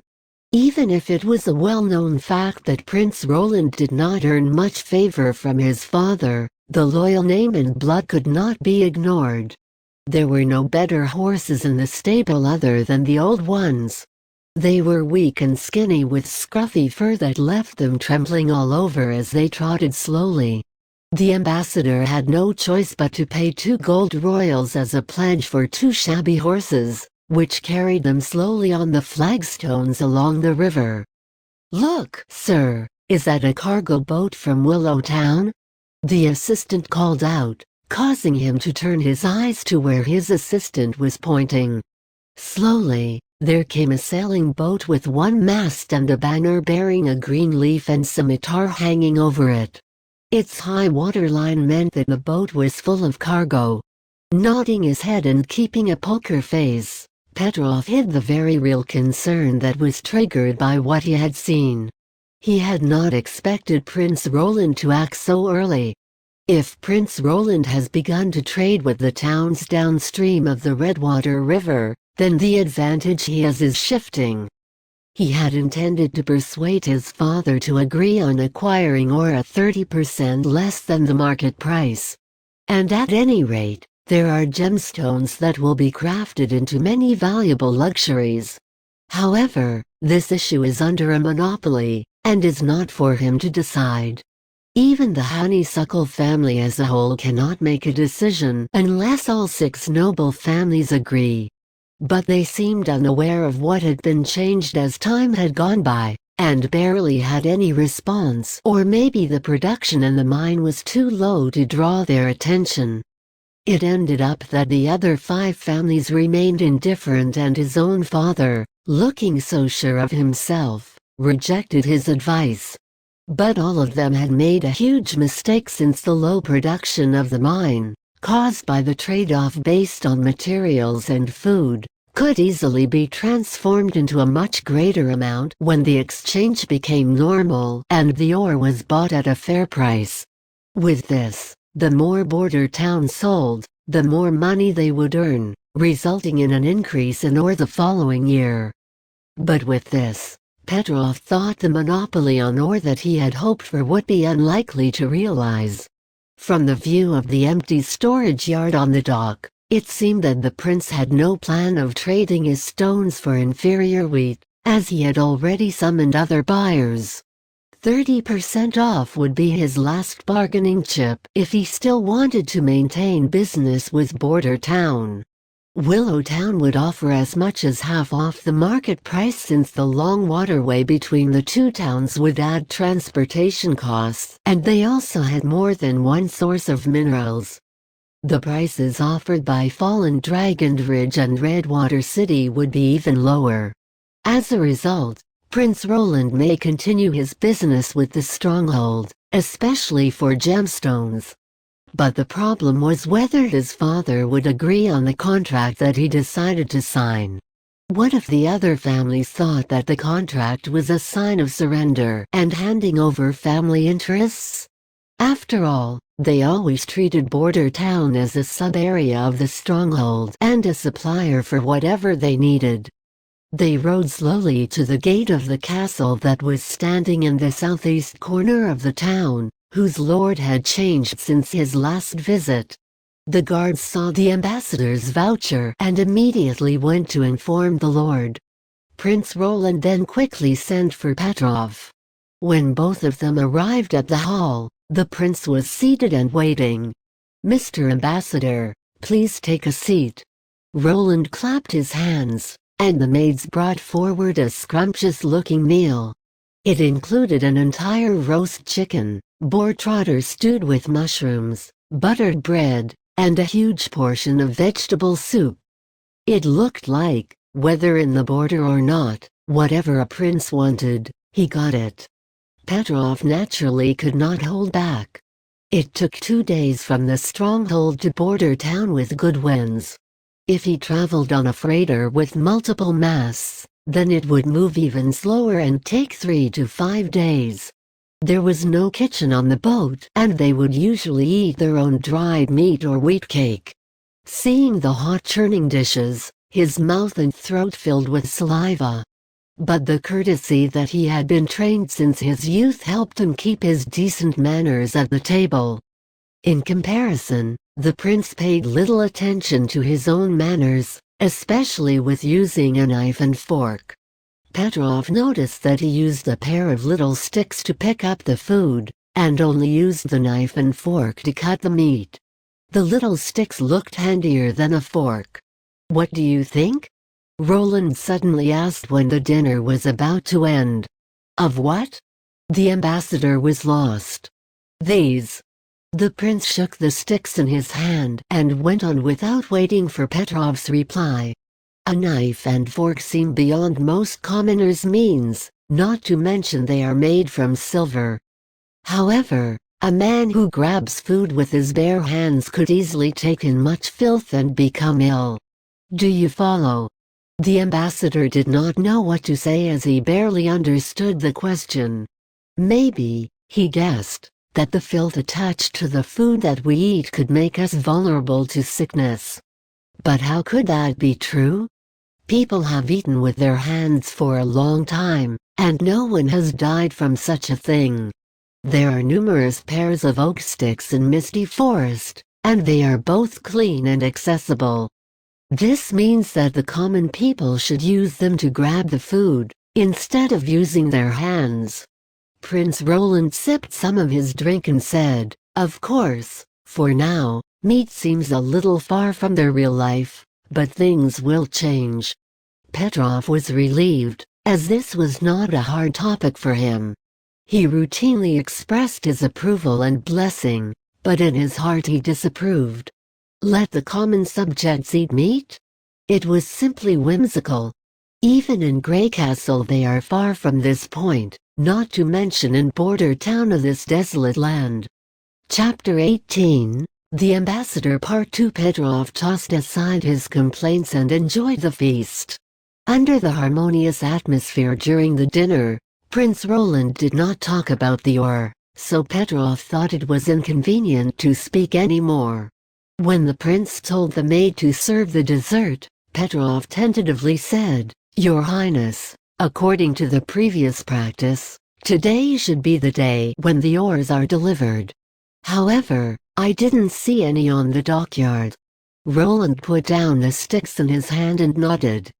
"Unfortunately, the Northern Slope mine collapsed a few days ago.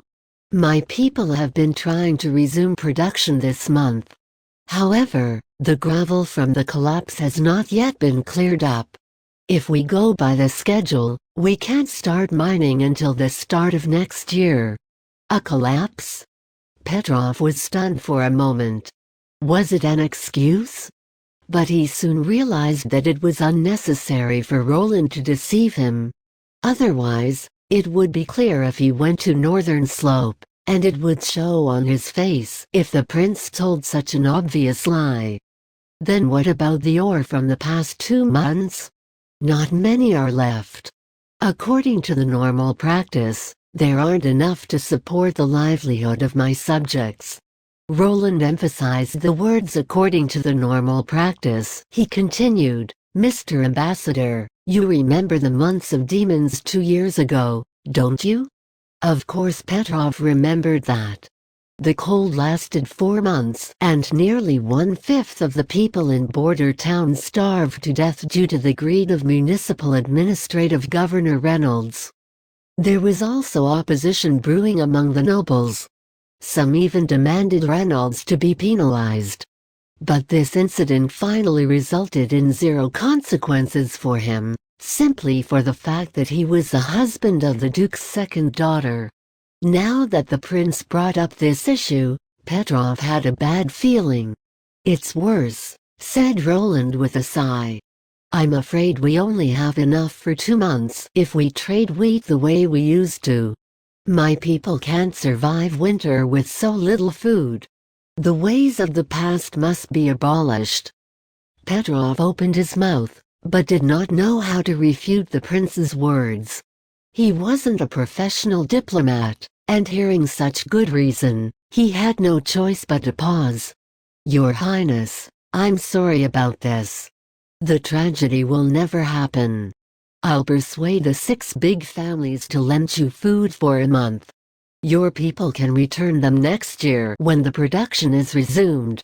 If I sold the ore to Willow Town, I won't need to repay the food so slowly." "But there's no but," Roland interrupted. "They're willing to buy ore with gold royals and sell their wheat, cheese, bread, and honey at market prices. They can sell anything that can be bought with gold royals. Not to mention, Mr. Ambassador, even if you're willing to lend us 1 month's worth of food, would the other 5 families agree with your decision? As far as I know, It's not easy to reach an agreement with Duke Ryan. Petrov fell into silence. Prince Roland was right. He was not confident in persuading his father, least of all the other 5 big families. To maintain their monopoly, they must change the trading scheme. But he simply had no right to give the final word. He held the title of an ambassador, but he was nothing more than a mouthpiece in reality. Perhaps the Duke did not want anyone to make private agreements with Border Town. The current agreement withstood, whether it was with the former lord or with Prince Roland. That was why the Duke assigned different candidates every season, and they were never the ones in charge of their families. Regardless of the outcome, he had to give it a try. With such resolution, Petrov showed the last of his cards. 30%. He stretched out 3 fingers. The stronghold will buy the ore and gemstones at a price 30% lower than the market price. I think our offer should be higher than that of Willow Town, Your Highness. Roland threw up his hands and said, "The old question remains. Can you make that decision for the 6 families? I'll go back to Longsong Stronghold tomorrow. I'll come up with a new contract after reaching an agreement. But my people can't wait that long. You should know that it often takes forever for nobles to reach an agreement. Your Highness, working with Longsong Stronghold is the better choice for you and your people. Willow Town is too far away, and even though you could go there during the months of demons," Petrov said and felt his throat became dry, "the journey is dangerous. Good God! What am I doing?" His heart was pounding. "Am I threatening a prince?" Ha ha ha. Roland unexpectedly did not fly into a rage, but laughed instead. "Mr. Ambassador, you seem to have made some mistakes. I haven't thought of going to Willow Town." "You mean, of course, I don't intend to go to Longsong Stronghold either." Roland looked at the ambassador with interest. "I'm not going anywhere." For a moment, Petrov suspected that he misheard the prince. Fortunately, the prince broke the silence and explained himself. "I'm staying in Border Town this winter. Border Town will become the new border of the Kingdom of Greycastle. Don't be surprised, my friend, this is not me saying nonsense. I'll take you to the new wall at the foot of North Slope Mountain for a visit." "City wall?"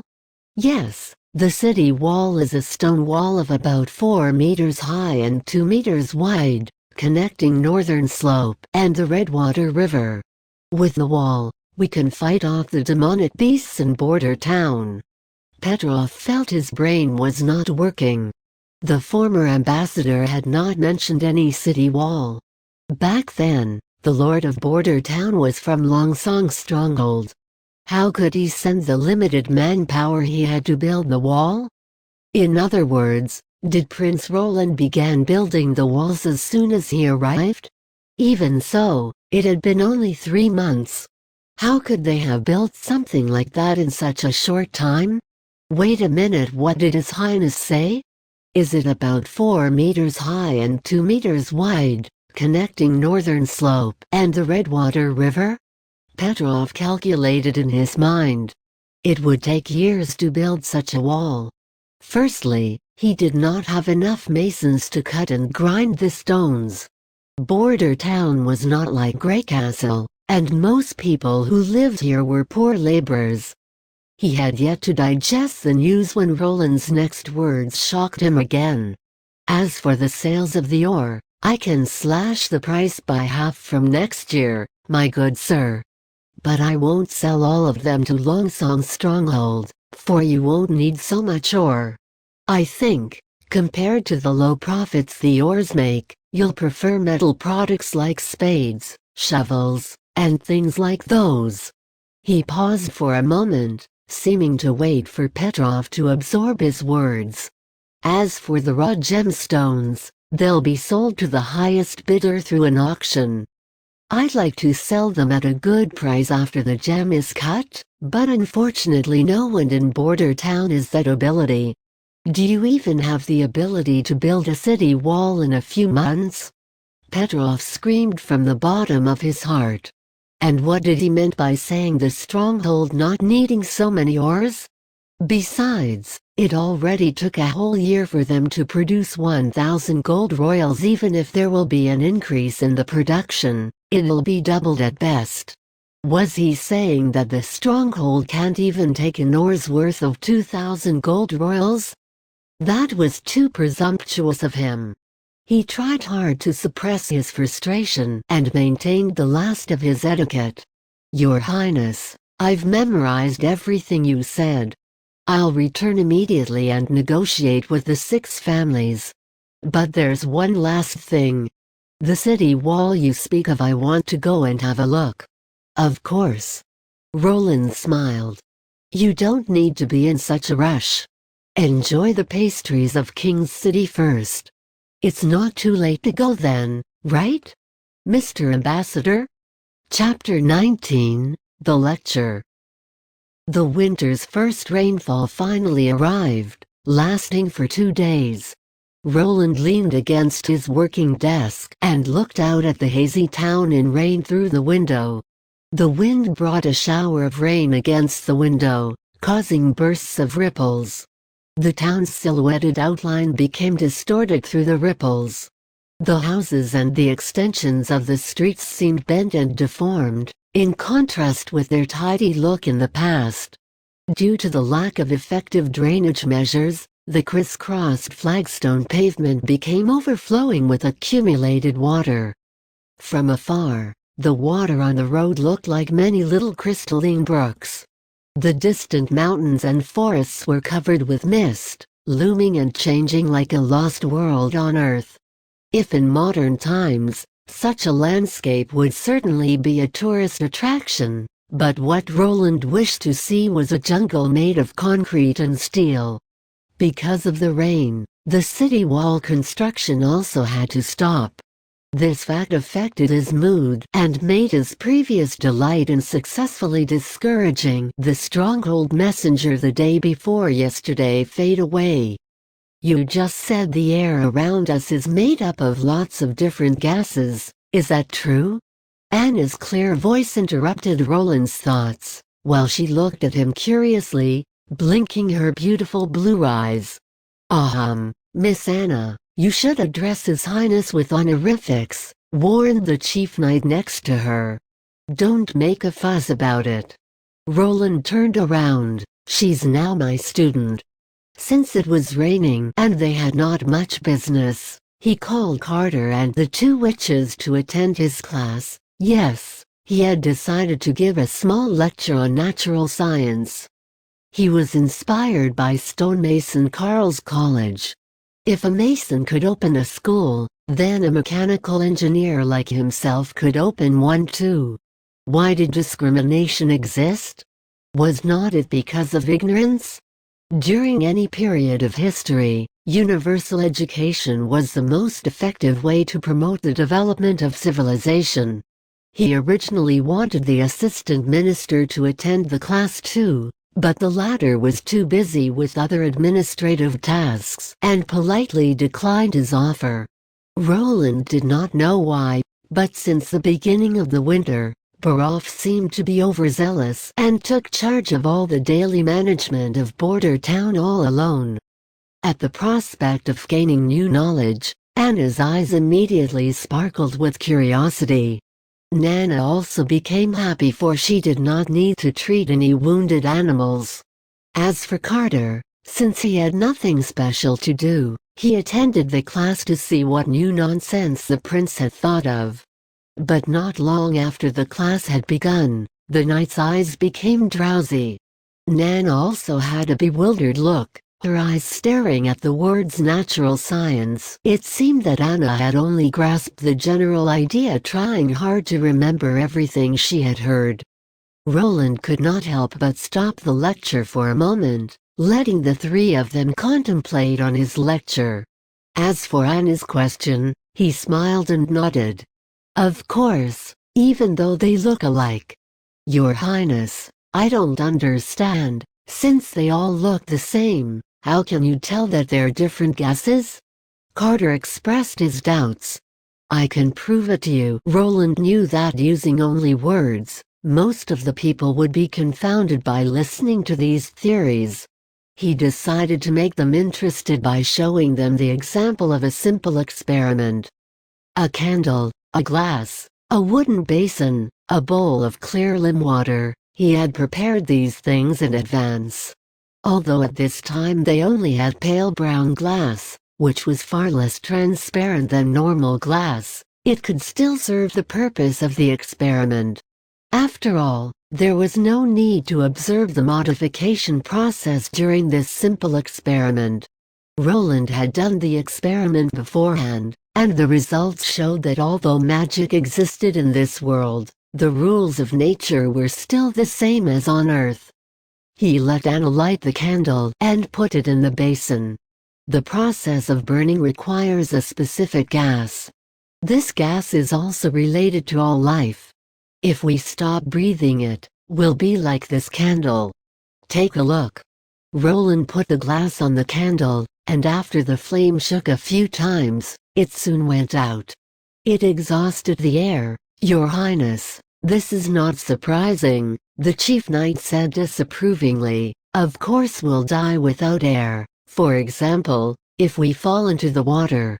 Nana nodded repeatedly. So, do you think that there's nothing in the glass anymore? Roland asked and then poured the lime water into the basin. The waterline rose quickly and stopped rising when half of the glass was filled. This was a classic experiment, often used by most elementary school teachers to arouse children's interest in natural science. Until today, Roland still remembered the shock he felt when his teacher had demonstrated it. It was at that moment that he embarked on the road of science and engineering without looking back. He gently lifted a corner of the glass, and instantly bubbles of air could be seen rising out of the lime water. Then, the clear lime water appeared to be a little bit cloudy, and some white particles slowly spread within the glass. If there was nothing in the glass, we wouldn't see any bubbles or changes on the water surface. This proves that the air contains at least two different kinds of gases. In reality, burning a candle consumes only a part of the air, while the other part doesn't take part in the burning process. Though they are both colorless and odorless, their nature is the complete opposite. Well, that seems to be the case. Carter thought for a long time before figuring out the relationship between the two. But what's the use for knowing this? If we can obtain the former gas, then we can let the flame burn longer, and if we obtain the other gas, we can quickly extinguish the flame. Anna suddenly said. What a genius! Roland praised her silently.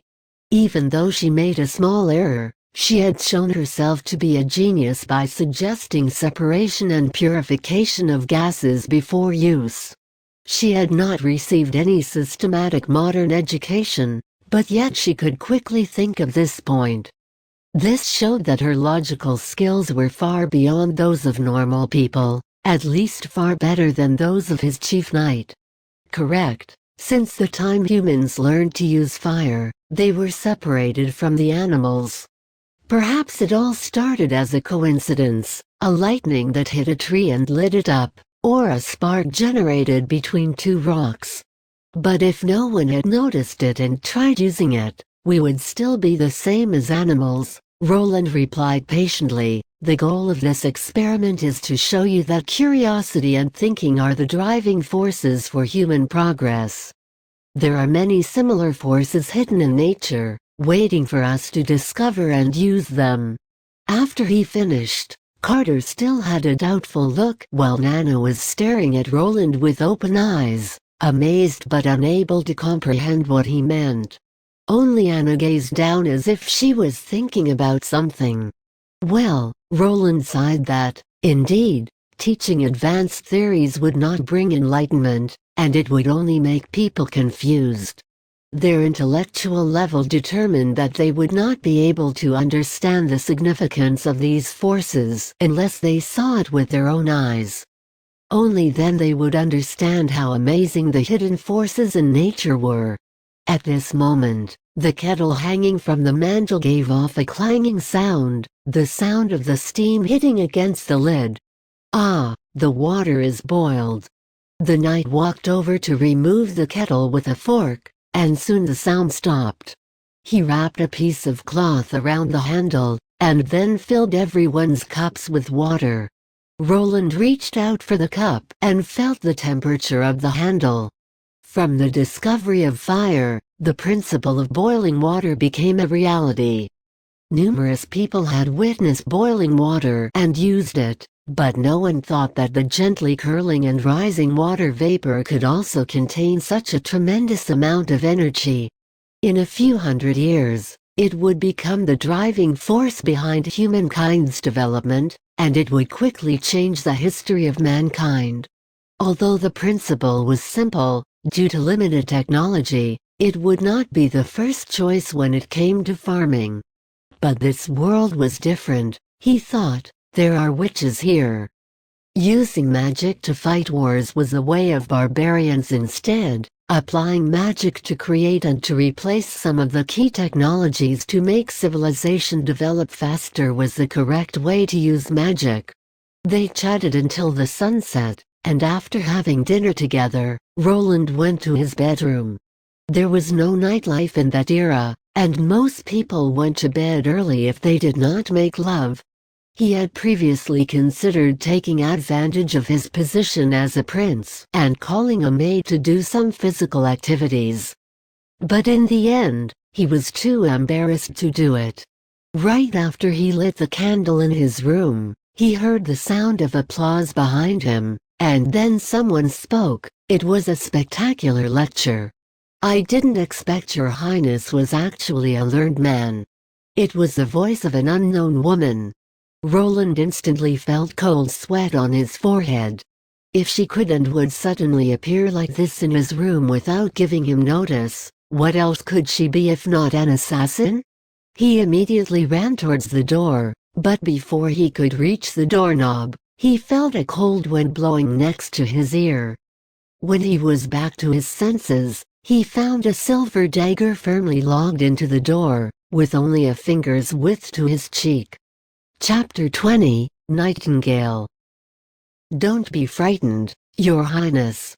I don't intend to hurt you. I only wish to talk to you." "Damn, what sort of talk is this?" Roland swallowed and slowly turned around. Under the threat of a dagger, he could only wait for the other side to speak. In the shadow of candlelight, Roland saw the other person. She was sitting on his bed, her body hidden under a robe, and a hood hiding her face, so he could not see her clearly. Candlelight cast her shadow over a large part of the wall. "Who are you?" "I have no name. My sisters call me Nightingale." She stood up, pulled up her robe, and made a curtsy as properly as any lady. "First of all, I'd like to express my gratitude to you, Your Royal Highness Roland Wimbledon." Gratitude. Roland noticed that the pattern on her robe shimmered peculiarly in candlelight. 3 parallel triangles with the shape of an eye. Where had he seen this before? The pattern on the coin is the insignia of the sacred mountain and the magic eye. It's the emblem of the witches' cooperation. What Baroff had told him flashed in his mind. You're a witch." "Ha!" She let out a string of chuckles. "Your Royal Highness is quite knowledgeable." After recognizing the identity of the other party, Roland was silently relieved. It seemed that she was not an assassin sent by his siblings. "So, you've come to this distant town for the sake of the witch in the North Slope mine area? Although I have no idea how you received this information, you came much too late. If I had wanted to hang her, she'd be long dead." "I'm aware of that. And if you had done it, I'd have no wish to speak to you." Nightingale sat back down on the bed. The Witch Cooperation Association prefers not to intervene in secular affairs, especially with royalty. But I prefer not to listen to them. It may be improper to kill a prince for a witch, but it's still within my power to leave a deep enough impression on you."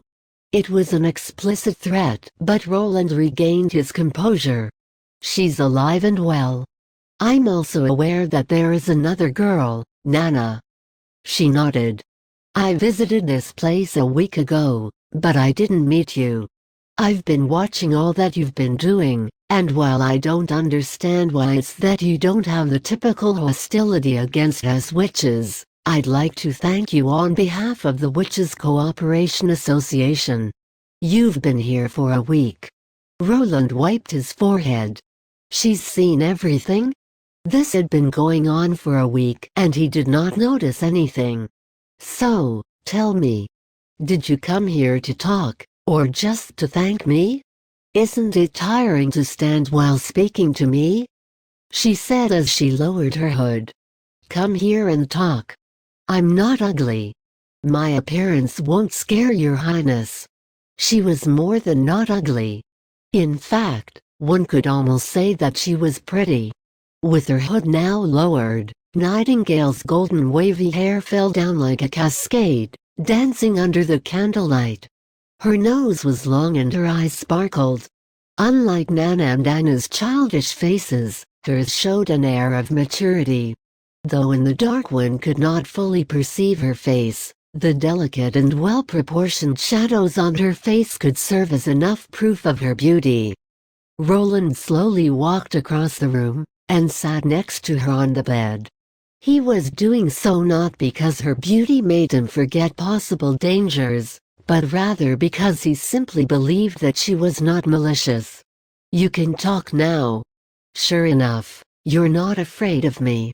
The woman sounded happy. "I can see now that you're different from those people. They hate us because they're afraid of us, and I can see the fear in their eyes." But as for you, she could not help reaching out her hand to gently stroke Roland's cheek. "You're only curious." Roland made an awkward little cough and turned his head. He really wasn't sure what to think about this change in character. Just a moment ago, she was a deadly assassin, but now she was an overbearing master diplomat. Fortunately, the woman quickly suppressed her emotions. "I came here to tell you that I'd like to take Anna and Nana with me." "No way," Roland said without thinking, his heart pounding. Fearing that his sudden exclamation might annoy Nightingale, he added, "They're well cared for here, and no one can hurt them. Besides, where do you want to take them? This is the safest place. I'll bring them to the Witches Cooperation Association, and that's their destination." Nightingale was not brought down by the refusal, and kept a calm tone. "The members of the community are their companions. There's no discrimination, no persecution. There's no need for them to hide who they are." "And where exactly is the Witches Cooperation Association located? Or is it that you have no fixed location? A month ago, my guards found your camp in Misty Forest, and now the signs show you've been traveling north." "What's in the north other than endless mountains?" "You're right. We're currently hiding in a place in the mountains, where witches can be completely safe from harm." "And just how safe is it to live like a savage in the mountains over winter? Will they have clean drinking water? Enough food? A warm dwelling place? And with the months of demons coming, the whole Northwest will be dangerous." "What in the world are you thinking?" Roland stopped short. What had Barov said, exactly? Witches travel to Holy Mountain with the intent of finding true tranquility.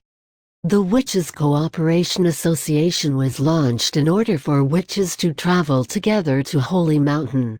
"No way, were they? Are you going to the impassable mountain range to try and find Holy Mountain?" "I have nothing to say on this subject." Nightingale smiled, but her look told Roland clearly what to think regarding his speculation. That being the case, I can never let them go with you, Roland said. In just 2 months the demonic beasts will prevail outside the domains, and even if you can avoid humans in the mountains, you won't be able to avoid the demonic beasts. Holy Mountain can be found at any time. You should come to Border Town for winter, and stay here until it has passed. It was Nightingale's turn to be stunned. Stay here? You really are a funny man. She thought for a moment, and then shook her head. Your Highness, you aren't afraid of witches, but yet this doesn't mean that everyone else is the same. As soon as we're exposed to the crowd, the church will soon come knocking at the door. As long as the witches can help ease the burden of the months of demons, my people will realize that they're not evil. Before Roland could open his mouth to speak, Nightingale stopped him. Besides this, we have another thing to consider. Anna is about to reach adulthood. Adulthood? Yes. As if seeing through Roland's doubt, Nightingale calmly explained, adulthood is the first hurdle all witches need to cross. Usually the sooner one becomes a witch, the harder it's to cross the hurdle. Your Highness, do you know why we're seen as the embodiment of the devil? Chapter 21. I'm not going anywhere. When Nightingale finished, the room returned to silence, only with the occasional crackle of candle flame. Roland had a serious look on his face, for he finally understood what the witches were. Most of the witches' awakenings occurred during the months of demons, and it was on that day that the gates of hell were opened. Generally, the time when witches reached adulthood was a dividing line. If a girl had not yet awakened by her 18th birthday, then it was unlikely she would become a witch. However, the one who awoke before her 18th birthday would suffer the demonic torture on her awakening day every year thenceforth. It seemed that the pain was hard to understand by normal people. As Nightingale spoke about this part, her voice trembled. According to her personal experience, it was like something was trying to escape from you. Each blood vessel and tendon was in distending pain. In the end, blood would seep through your skin and eyeballs would protrude out. If you could survive, the body would slowly recover after 4 or 5 days of rest, or you would die in this torture miserably. Nightingale had witnessed the deaths of many companions. Their body lost the energy to support the power and turned into a massive bulging meatball. Blood mixed with viscera burst out of the body's holes, and then the air turned into black mist. Spray after spray would continue until nothing was left but sections of scarred flesh.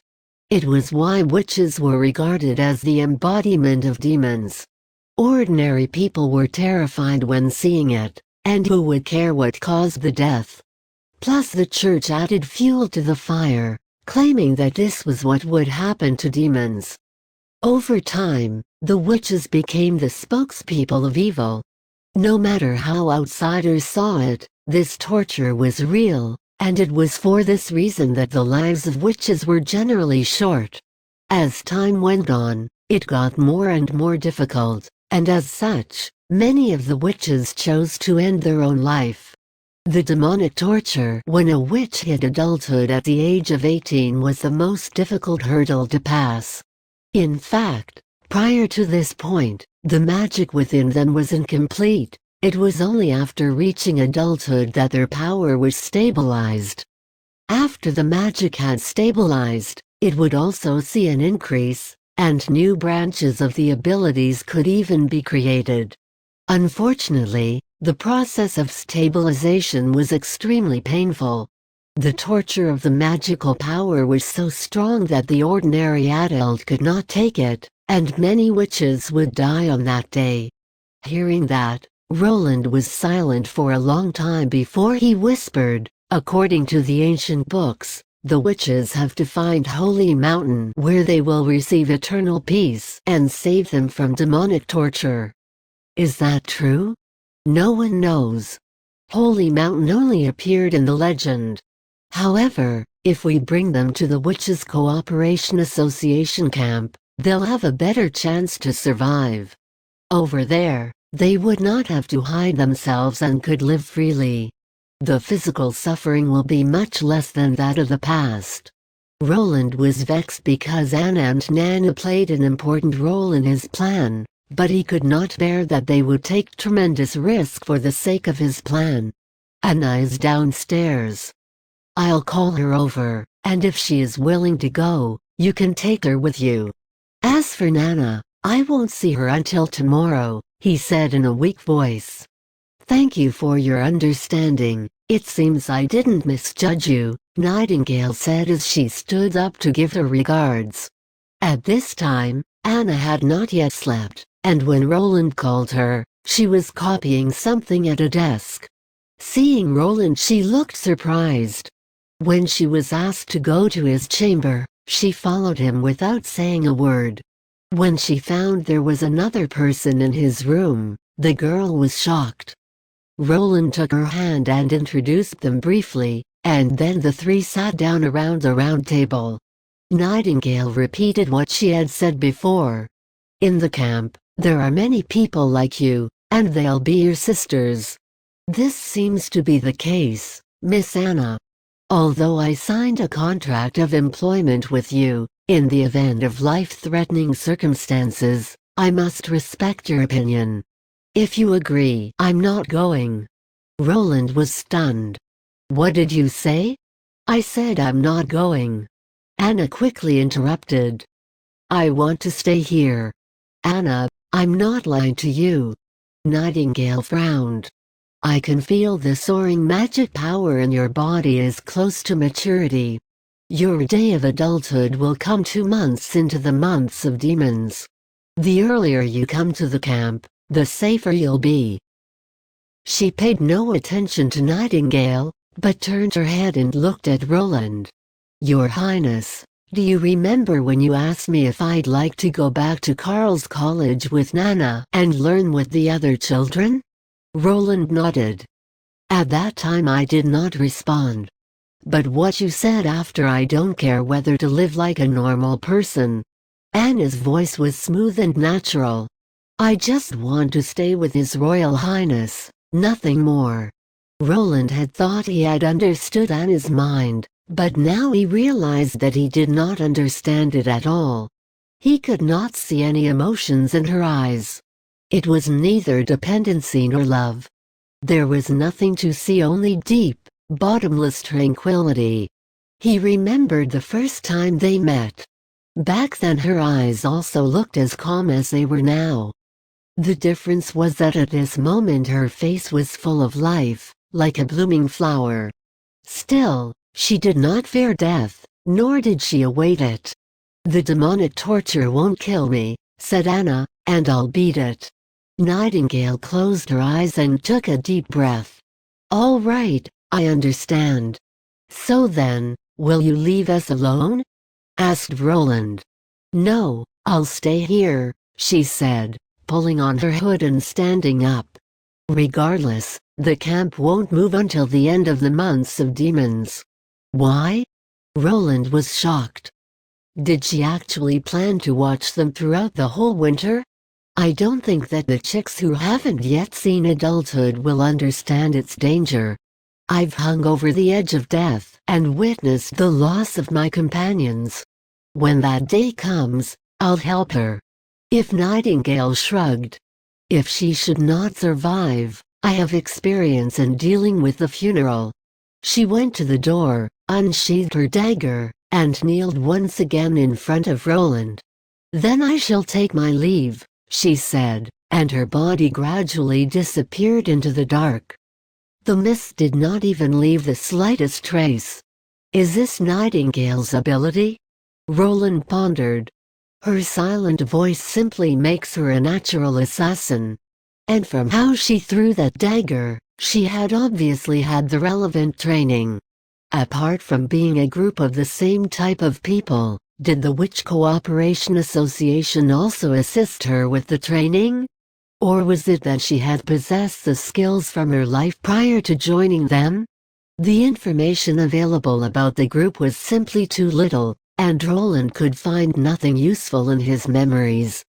However, Roland had a feeling that he would meet yet again with the group, as long as he continued searching for witches. "It's late. Go back to bed," Roland said as he patted the girl's head. To his surprise, Anna pushed away his hand, and left without saying a word. As she shut the door, the lights were cut off behind her and she was left wrapped in shadow. She gently leaned against the door, and the calmness left her as her eyes filled with tears. She raised her head with her arms in front of her face, and whispered with a voice that no one could hear. "Fool." Chapter 22, The Declaration. The day after the rain stopped, Border Town became boisterous again.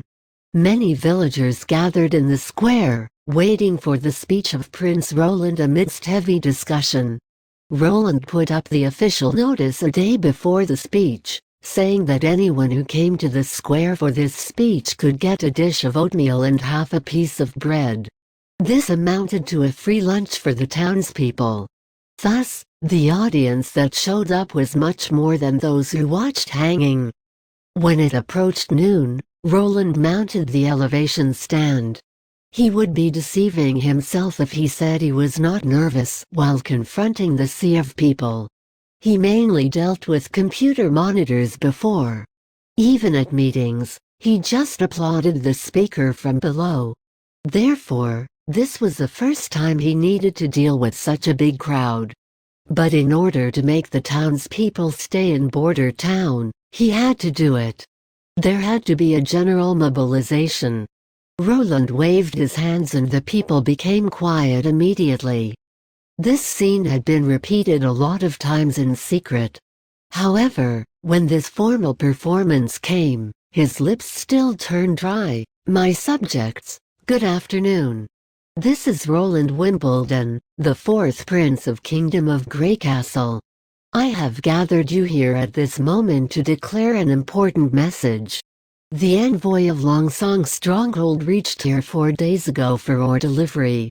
One clear fact is that the collapse of the mine of Northern Slope was a terrible accident we came across.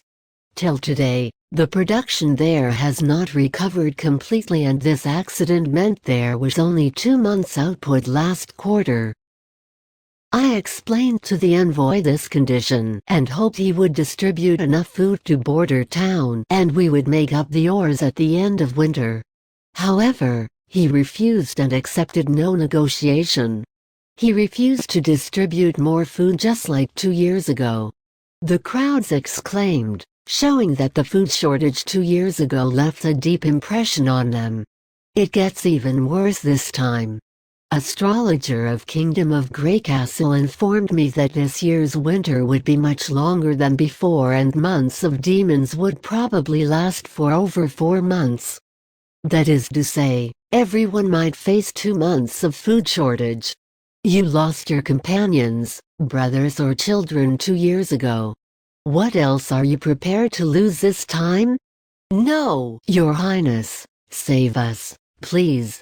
Someone shouted loudly and more screams came next. "Your Highness, we beg you to help us." Roland was relieved that he hired a few extras for this occasion. He put up his hands trying to suppress the screams of the crowd. "Of course, I won't leave my subjects behind, not even one. You may not know that the value of wheat and bread Stronghold brings every year is not equivalent to the value of ores they take away. Normally, we just need 2 months' ores to get half a year's food. I have sold ores to merchants from Willow Town and the freighter they sent would soon get to Border Town. Besides bread, there is also cheese, mulled wine, dried meat. This is enough for everyone during the entire winter." There was a burst of cheer in the square. "However, that means we end our relationship with Longsong Stronghold and they won't take in any more of our townspeople. We need to pass this winter in Border Town. As most of us can see, there is a substantial city wall being built in the west of Border Town.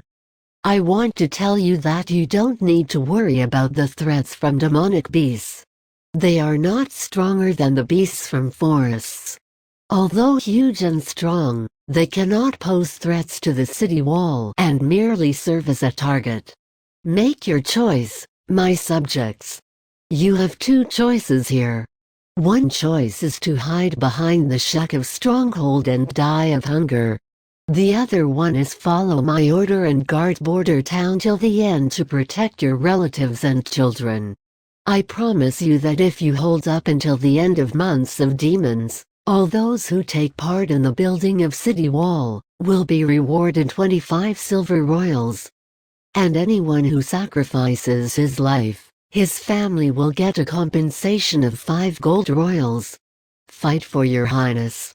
Following the example of the extras, the audience shouted they would fight to their death. Sensing their high spirits, Roland took the opportunity to distribute lunch. He did not expect all of them to stay in border town. He was confident that if just half of them stayed, he could stop the demonic beasts from invading them. Petrov didn't know how His Highness Prince Roland maligned him.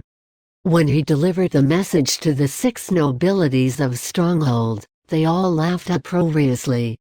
Do you mean to say that the naive prince intends to throw us off? Even daring to repair the city wall before the coming of winter? Should I praise his courage or ridicule his overconfidence? The bravery of your highness is without equal and known to all. However, Prince Roland isn't equipped with this boldness. He is just ignorant. Sure, he doesn't even have any stonecutters. He just piles up those unpolished stones, and add wet mud in between. Be careful they don't all fall down after a certain height. Anyhow, it is a good thing. If he escapes to Longsong's stronghold, he has no choice but to submit to us.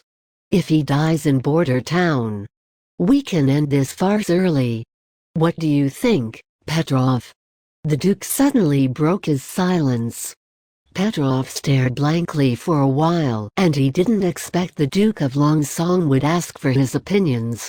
I originally planned to carry on the monopoly management. And if the price is 30% cheaper than the market price, it is worthwhile for us. But he swiftly organized his thoughts. His Highness doesn't want Stronghold to specialize in ores management. He would like to sell ores at the price 50% cheaper than market price, which means he plans to increase the output of ores. And once it doubles the output, we could earn more than before. He also intends to produce ironware. It's popular everywhere and easy to resell. However, these are not the key points. What is the key point? If he is able to guard border town, that would be nice for Stronghold. We don't need to spend too much effort on fighting against demonic beasts, which could save us a lot of money.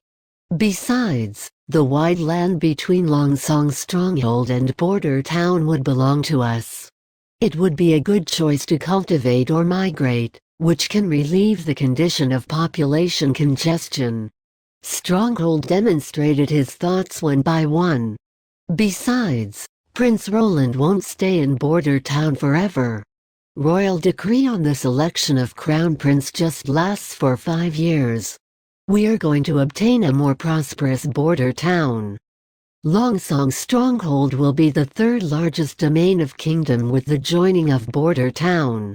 Thus, my advice is he peeked at Duke, cautiously saying, Stronghold needs to send hands to repair the city wall and coordinate to guard border town. Well done, Duke smiled, but that's just from a business aspect, analyzing the benefits. He then straightened up, glancing at all the other participants, and his tone became gloomy. I have come so far today and it is not all about benefits. Why should I deal with a person who is out of my control? You need to obey the rules or you will get punished. It is not that important whether border town is prosperous or not. The point is, that is my territory, and no one can interfere, including the prince. Chapter 23. The source of power. Come and try to put the two pieces together, said Roland. Anna stretched out her fingers and pressed on the seams of the iron plate. The flame sprayed from her fingers, and the interface melted at a visible speed. Reduce the firepower, and start from the back again. She nodded and did as she was told. The two iron plates were joined at 90 degrees and firmly welded together. Roland scrutinized the interface, and the effect was as he imagined, a perfect weld without any flaws. If the traces of grinding could be polished away when the iron was molten, the two iron plates would look no different from a single body. Very good, Miss Anna, that was fantastic. Roland could not help but praise. Next, we'll also attach the other two pieces of iron. What's this? An iron bucket? No, it's a cylinder. He corrected. Cylinder? Anna repeated confusedly. Yes, it can be used to fill the air. Roland pointed to another square iron plate. See the hole above? Air flows from this hole into the cylinder, activating the piston. The piston is an iron plate smaller than a cylinder's diameter, and it can move freely in the cylinder. Even Anna began to feel dizzy in the face of so many foreign words. Then these cylinder and piston, what do they do? They are used to create a machine that can move automatically. The steam engine, the driving force of mankind's first industrial revolution, completely liberated human and animal power. Its schematic diagram was familiar to every mechanical engineer. In short, it was a magnified version of the kettle. The boiled steam was introduced into the cylinder, pushing the piston and connecting rods, converting heat into mechanical energy. The principle was very simple, but that did not mean it was easy to manufacture. Its difficulty lay in the airtightness between the cylinder and the piston, as well as the manufacture of the gas pipe. If the metal processing was not advanced enough, relying on manual forging to create a qualified cylinder would be simply impossible. However, Anna's ability made up for the deficiency in technology. Roland just needed to design 4 same-sized pieces of iron plate in advance, let the blacksmith polish the cast, and then use the right-angled plate to fix the shape. Followed by Anna's welding, Roland could get a very stiff square cylinder. With the help of the witch, he did not need to follow the traditional production process, which firstly to make a gun barrel machine, and then to process a circular cylinder. It was the same with the other large parts. You could make small pieces and then join them. In this way, even the blacksmith shops could work together to create a steam engine with all the necessary components. In fact, before welding was invented, people could only rely on bolts or rivets to connect small pieces. The internal of the cylinder had to be smooth, and the conventional connection obviously could not do this. The only trouble was the gas pipe. Its production method was not really anything special. A long iron plate was welded until it became red hot, and was placed into the groove-type mold, and then was knocked into shape with a hammer. This was also the method of producing flintlock barrels. But the barrel also needed to be straightened afterwards, including drilling and rifling, hence it was a little more complex. The trouble was that Roland could not call the blacksmith to his castle backyard, as the witch could not be exposed yet. Besides, he was not good at forging iron. In desperation, he had to let Chief Knight do it instead. So after 3 tedious days, Roland finally created the first steam engine in the backyard. So this is your great invention? Carter frowned at the strange machine. He also ascertained it had nothing to do with the cult. The machine seemed more like a sealed stove, each of whose iron lumps was manually installed by him. It would be strange if the demon had any interest in it. But how could a pile of iron lumps move? It looked very clumsy, and had no feet. How could it fly? But in Roland's eyes, this seemingly simple machine exuded the beauty of industrial charm. With the scientific knowledge he acquired in the previous life, he naturally would not make the new common steam engine, the Watt steam engine, or the steam engine.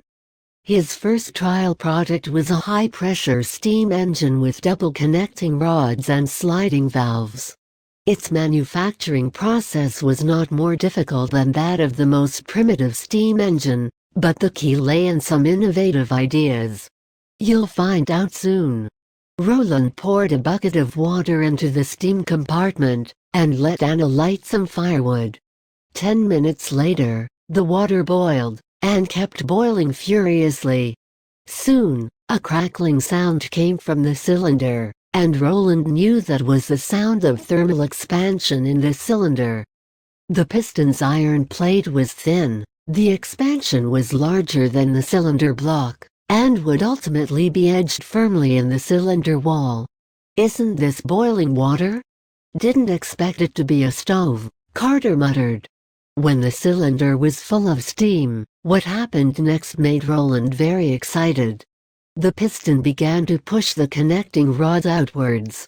When the rod moved to the vertex, the other connecting rod pulled the sliding valve, causing the steam in turn to push the piston inward.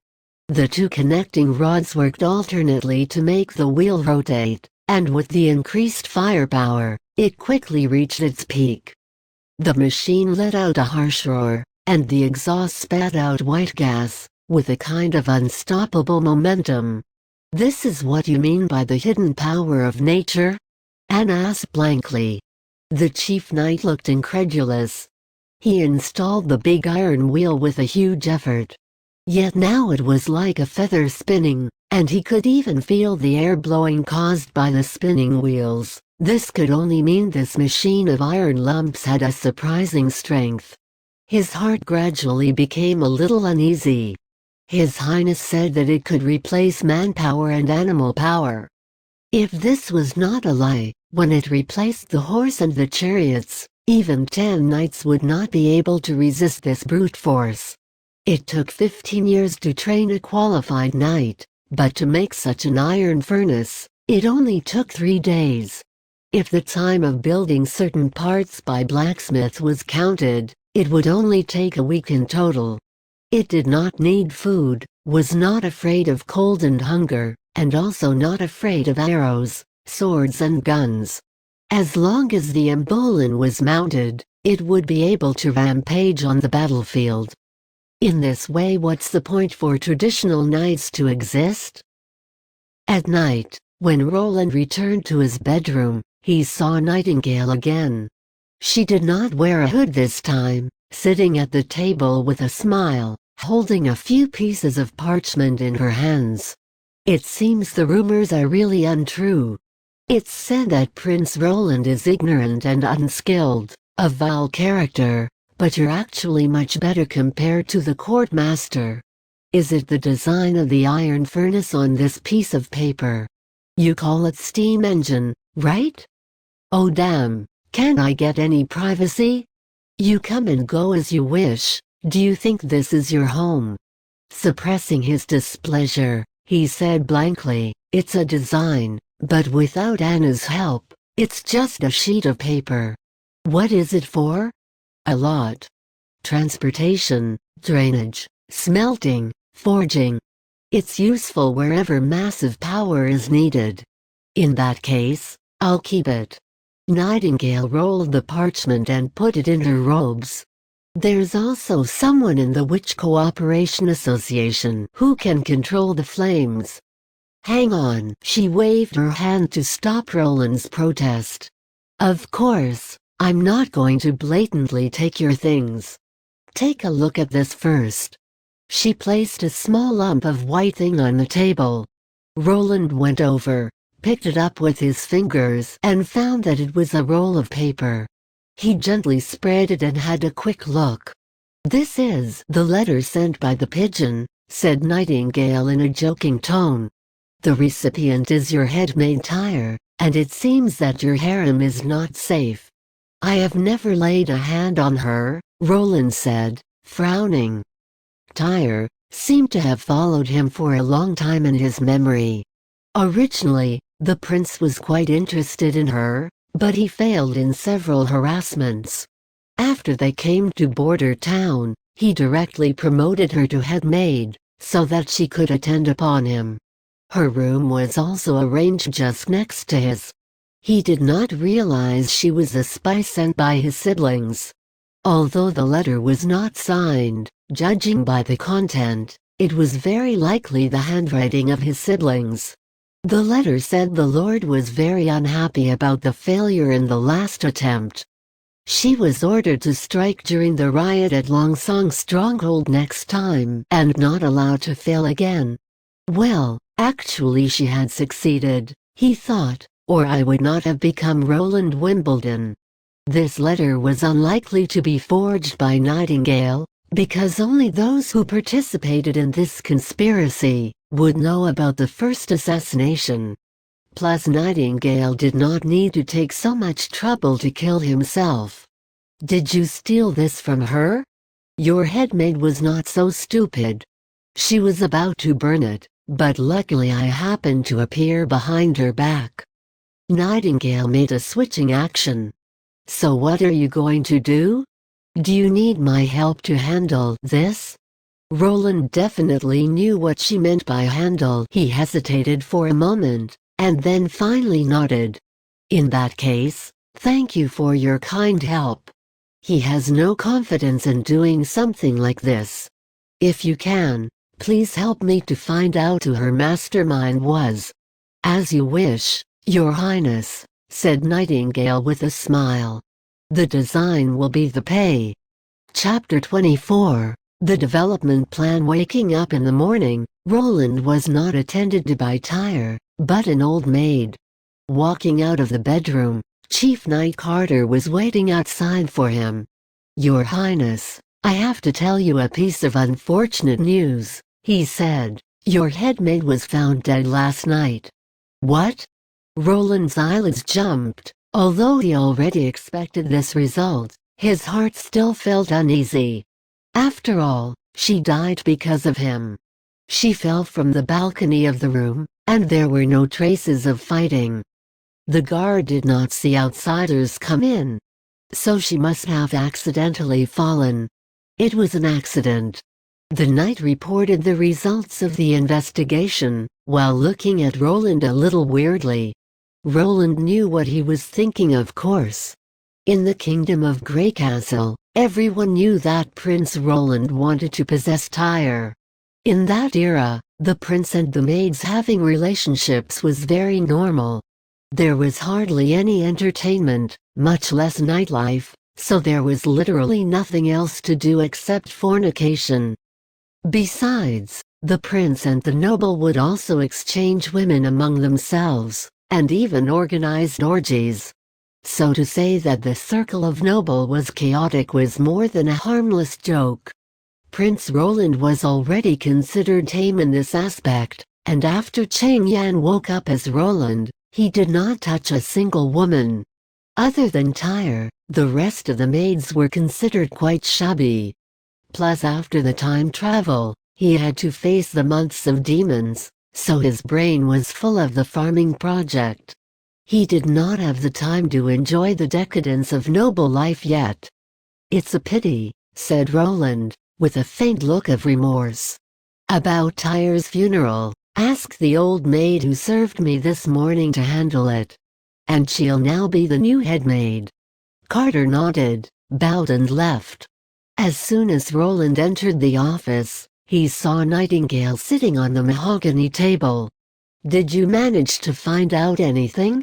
"Nothing. She committed suicide when she saw me," Nightingale said, with some frustration. "It was too fast. She didn't hesitate at all." "You didn't try to stop her?" Roland went round the other side of the desk, and sat back on the chair. "I had tied her up," said Nightingale, leaning over. but I didn't know she had poison in her teeth. So I had to set it up like an accidental fall. I thought you were very experienced, and you expect to be rewarded for this? Hey, don't put it like that. Although I didn't get any information from her, that does not mean I have nothing to report." Nightingale chuckled and put a folded paper in front of Roland. "Found in her room." Roland spread out the paper. It was a letter, from someone who called Tyre elder sister, and the content was just ordinary chit-chat. But he noticed that the writer mentioned the sea several times, such as how beautiful the seaside scenery was, and how she liked to stay on the beach to watch the sunset and the like. Finally the writer asked Tyre when she would come back, as she deeply missed her. Recalling the domains of his siblings, Roland asked uncertainly, "Garcia of the port of Clearwater?" "That's probably the case, as the sea can't be seen in the domains of your two brothers. I guess Princess Garcia Wimbledon must have taken Tyre's sister as a hostage, and used Tyre as a hidden pawn. From Tyre's decisive style of suicide, it's unlikely to be a coincidence. That means before she was arranged to be by your side, she had received at least 2 to 3 years of professional training." Roland sighed softly, and reiterated that the royal decree on the selection of crown prince would not end so easily. Even if he did not fight for the throne, it did not mean he could stay out of it. To get the throne, his brothers and sisters had no scruples, therefore it was likely something similar would happen again later. "Ah, somebody is here. I'd better make my move, Your Highness." Nightingale blew a flirtatious kiss through the air towards Roland, and disappeared with a blink of an eye. Even if this was not the first time he saw this, it was still shocking to see this in bright daylight. He hesitated, and stretched out his fingers towards the empty space now beside the table, but was stopped halfway by a soft hand.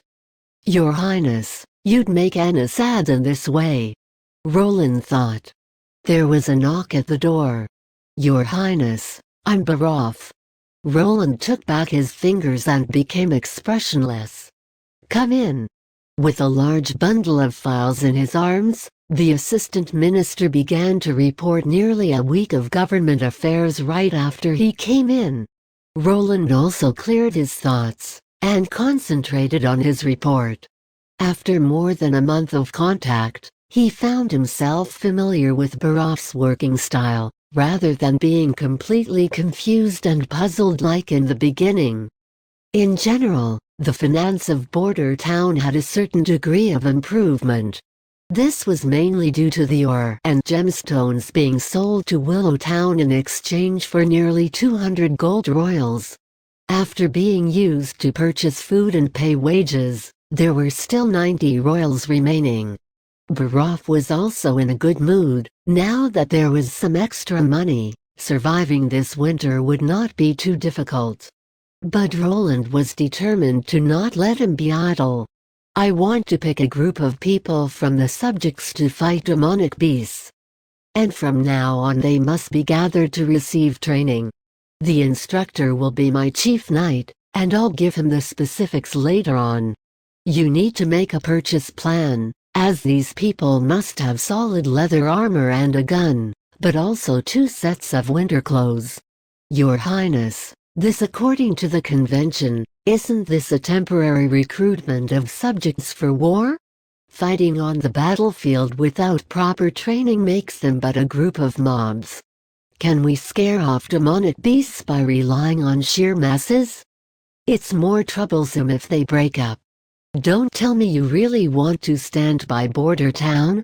Baroff hesitantly asked.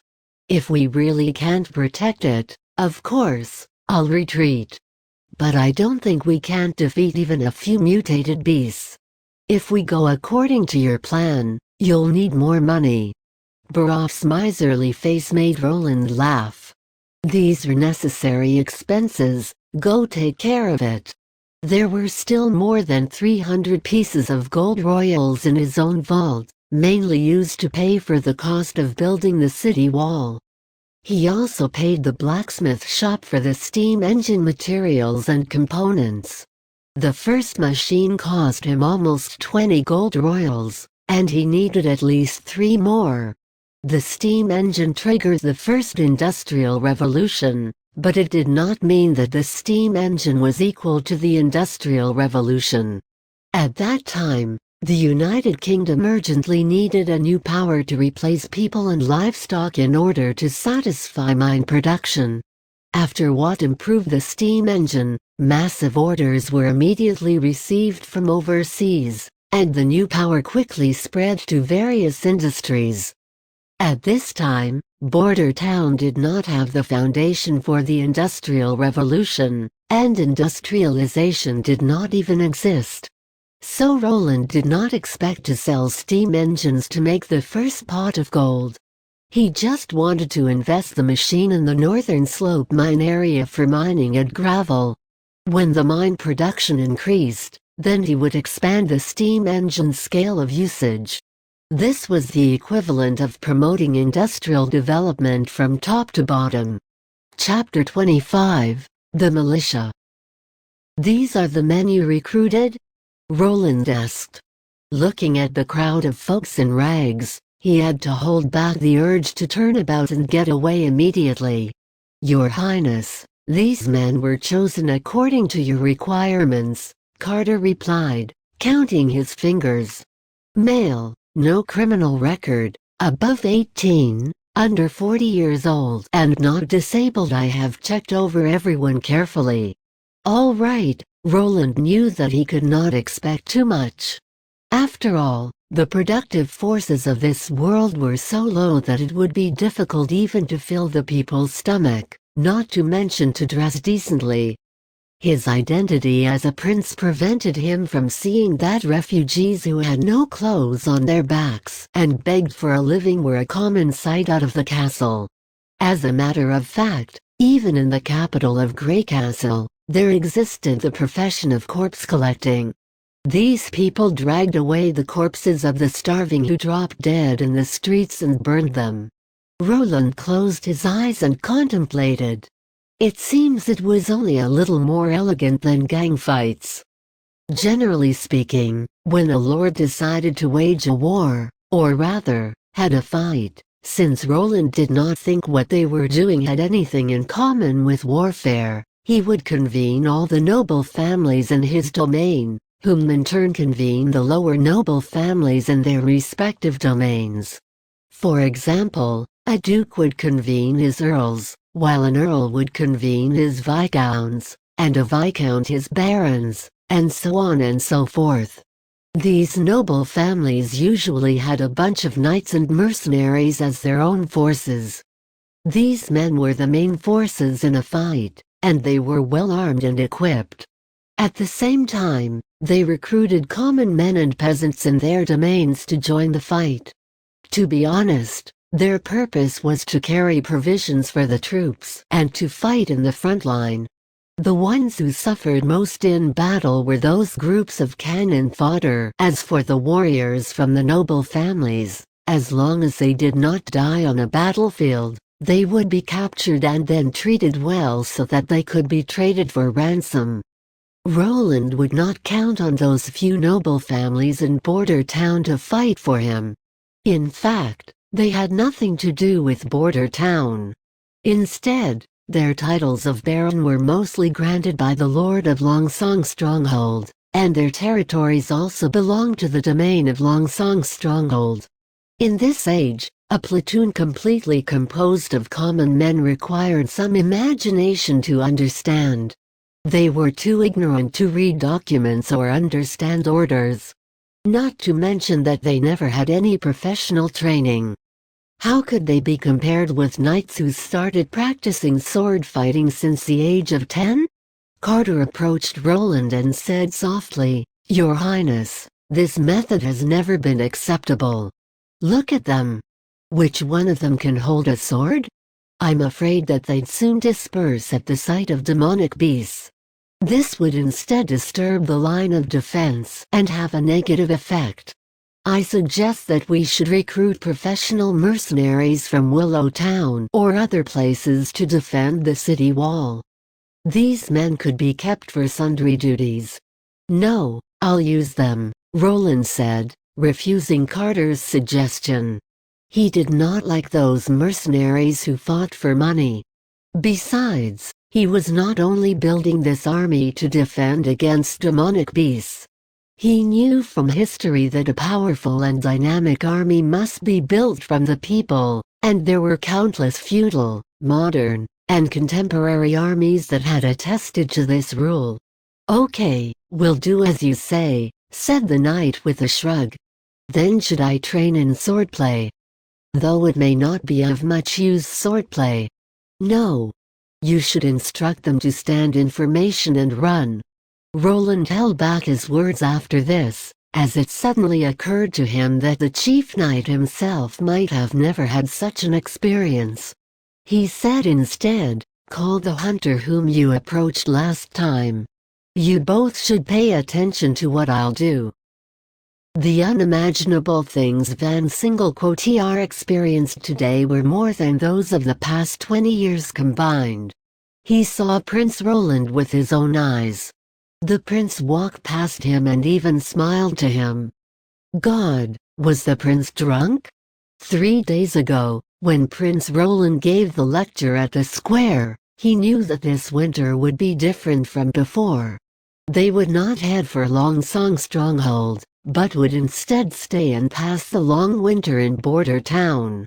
Most of what the prince said was incomprehensible to him, but yet he agreed wholeheartedly with this decision. Van Singlecourt's brother died 2 years ago in Longsong Stronghold slum. For a whole month there had been no food supply of any kind. He shared the dark bread he bought with the few coppers he had earned unloading cargo at the pier with his brother. But that winter was too cold. Wind came in through every crack of the shack in which they lived, and what they ate could hardly keep them warm. His brother lost consciousness with an ailment and never woke up again. In Border Town, he at least had a house built by the earth, in which he did not have to fear a heavy snow that lasted long. He also saw wheat transported from elsewhere that piled up on the pier and then was transported to the castle in heaps. So Van Singlecourt came as soon as he heard that Prince Roland was recruiting for the militia. Of course, what had enticed him to give up his quarrying work for enlistment was the pay, which was as high as 10 silver royals per month. It was comparable to the pay of an experienced mason. He was no longer young and planned to marry Cheryl, the tavern waitress, the next spring, so it would be wise to start earning money. As for what the notice said about the militia's duties, he took no notice of it. It was either to carry things for their lordships, or to facilitate the patrol. After all, they couldn't possibly be ordered to fight the frenetic demonic beasts on the city wall. The selection was strict. The eyes of the knight in shiny armor made Van Singlecourt a little nervous. Fortunately, he passed the selection with his rather stout figure, though the knight eliminated many bony fellows through selection. At the end, there were only about 100 people left. But it had never occurred to Van Singlecourt that it was His Highness himself that trained them. Those who passed the selection were brought to a meadow west of Border Town. Behind them the city wall was being built, while in front of them stretched the endless misty forest. The prince commanded all to stand in formation and then rested aside. It had rained a few days ago and the ground was still mushy. Moisture penetrated his shoes from the waterlogged ground, making his whole body uneasy. Not to mention that the posture the prince demanded from them was quite unusual. They had to stand with hands down close to the sides of their thighs and keep their backs straight. It only took a quarter of an hour to make Van Singlecourt exhausted. It was more taxing than hammering stones during the quarrying. But he grinded his teeth and persisted. because His Highness had said the one who moved during the training would not have any egg at lunch. God knew how long it had been since he had last tasted an egg. It was obviously what others thought as well, for they all persisted with all their effort. It was not until the prince declared that everyone could rest on the spot that Van Single-Quotier found himself soaked in sweat, despite the fact that he had only stood for half an hour.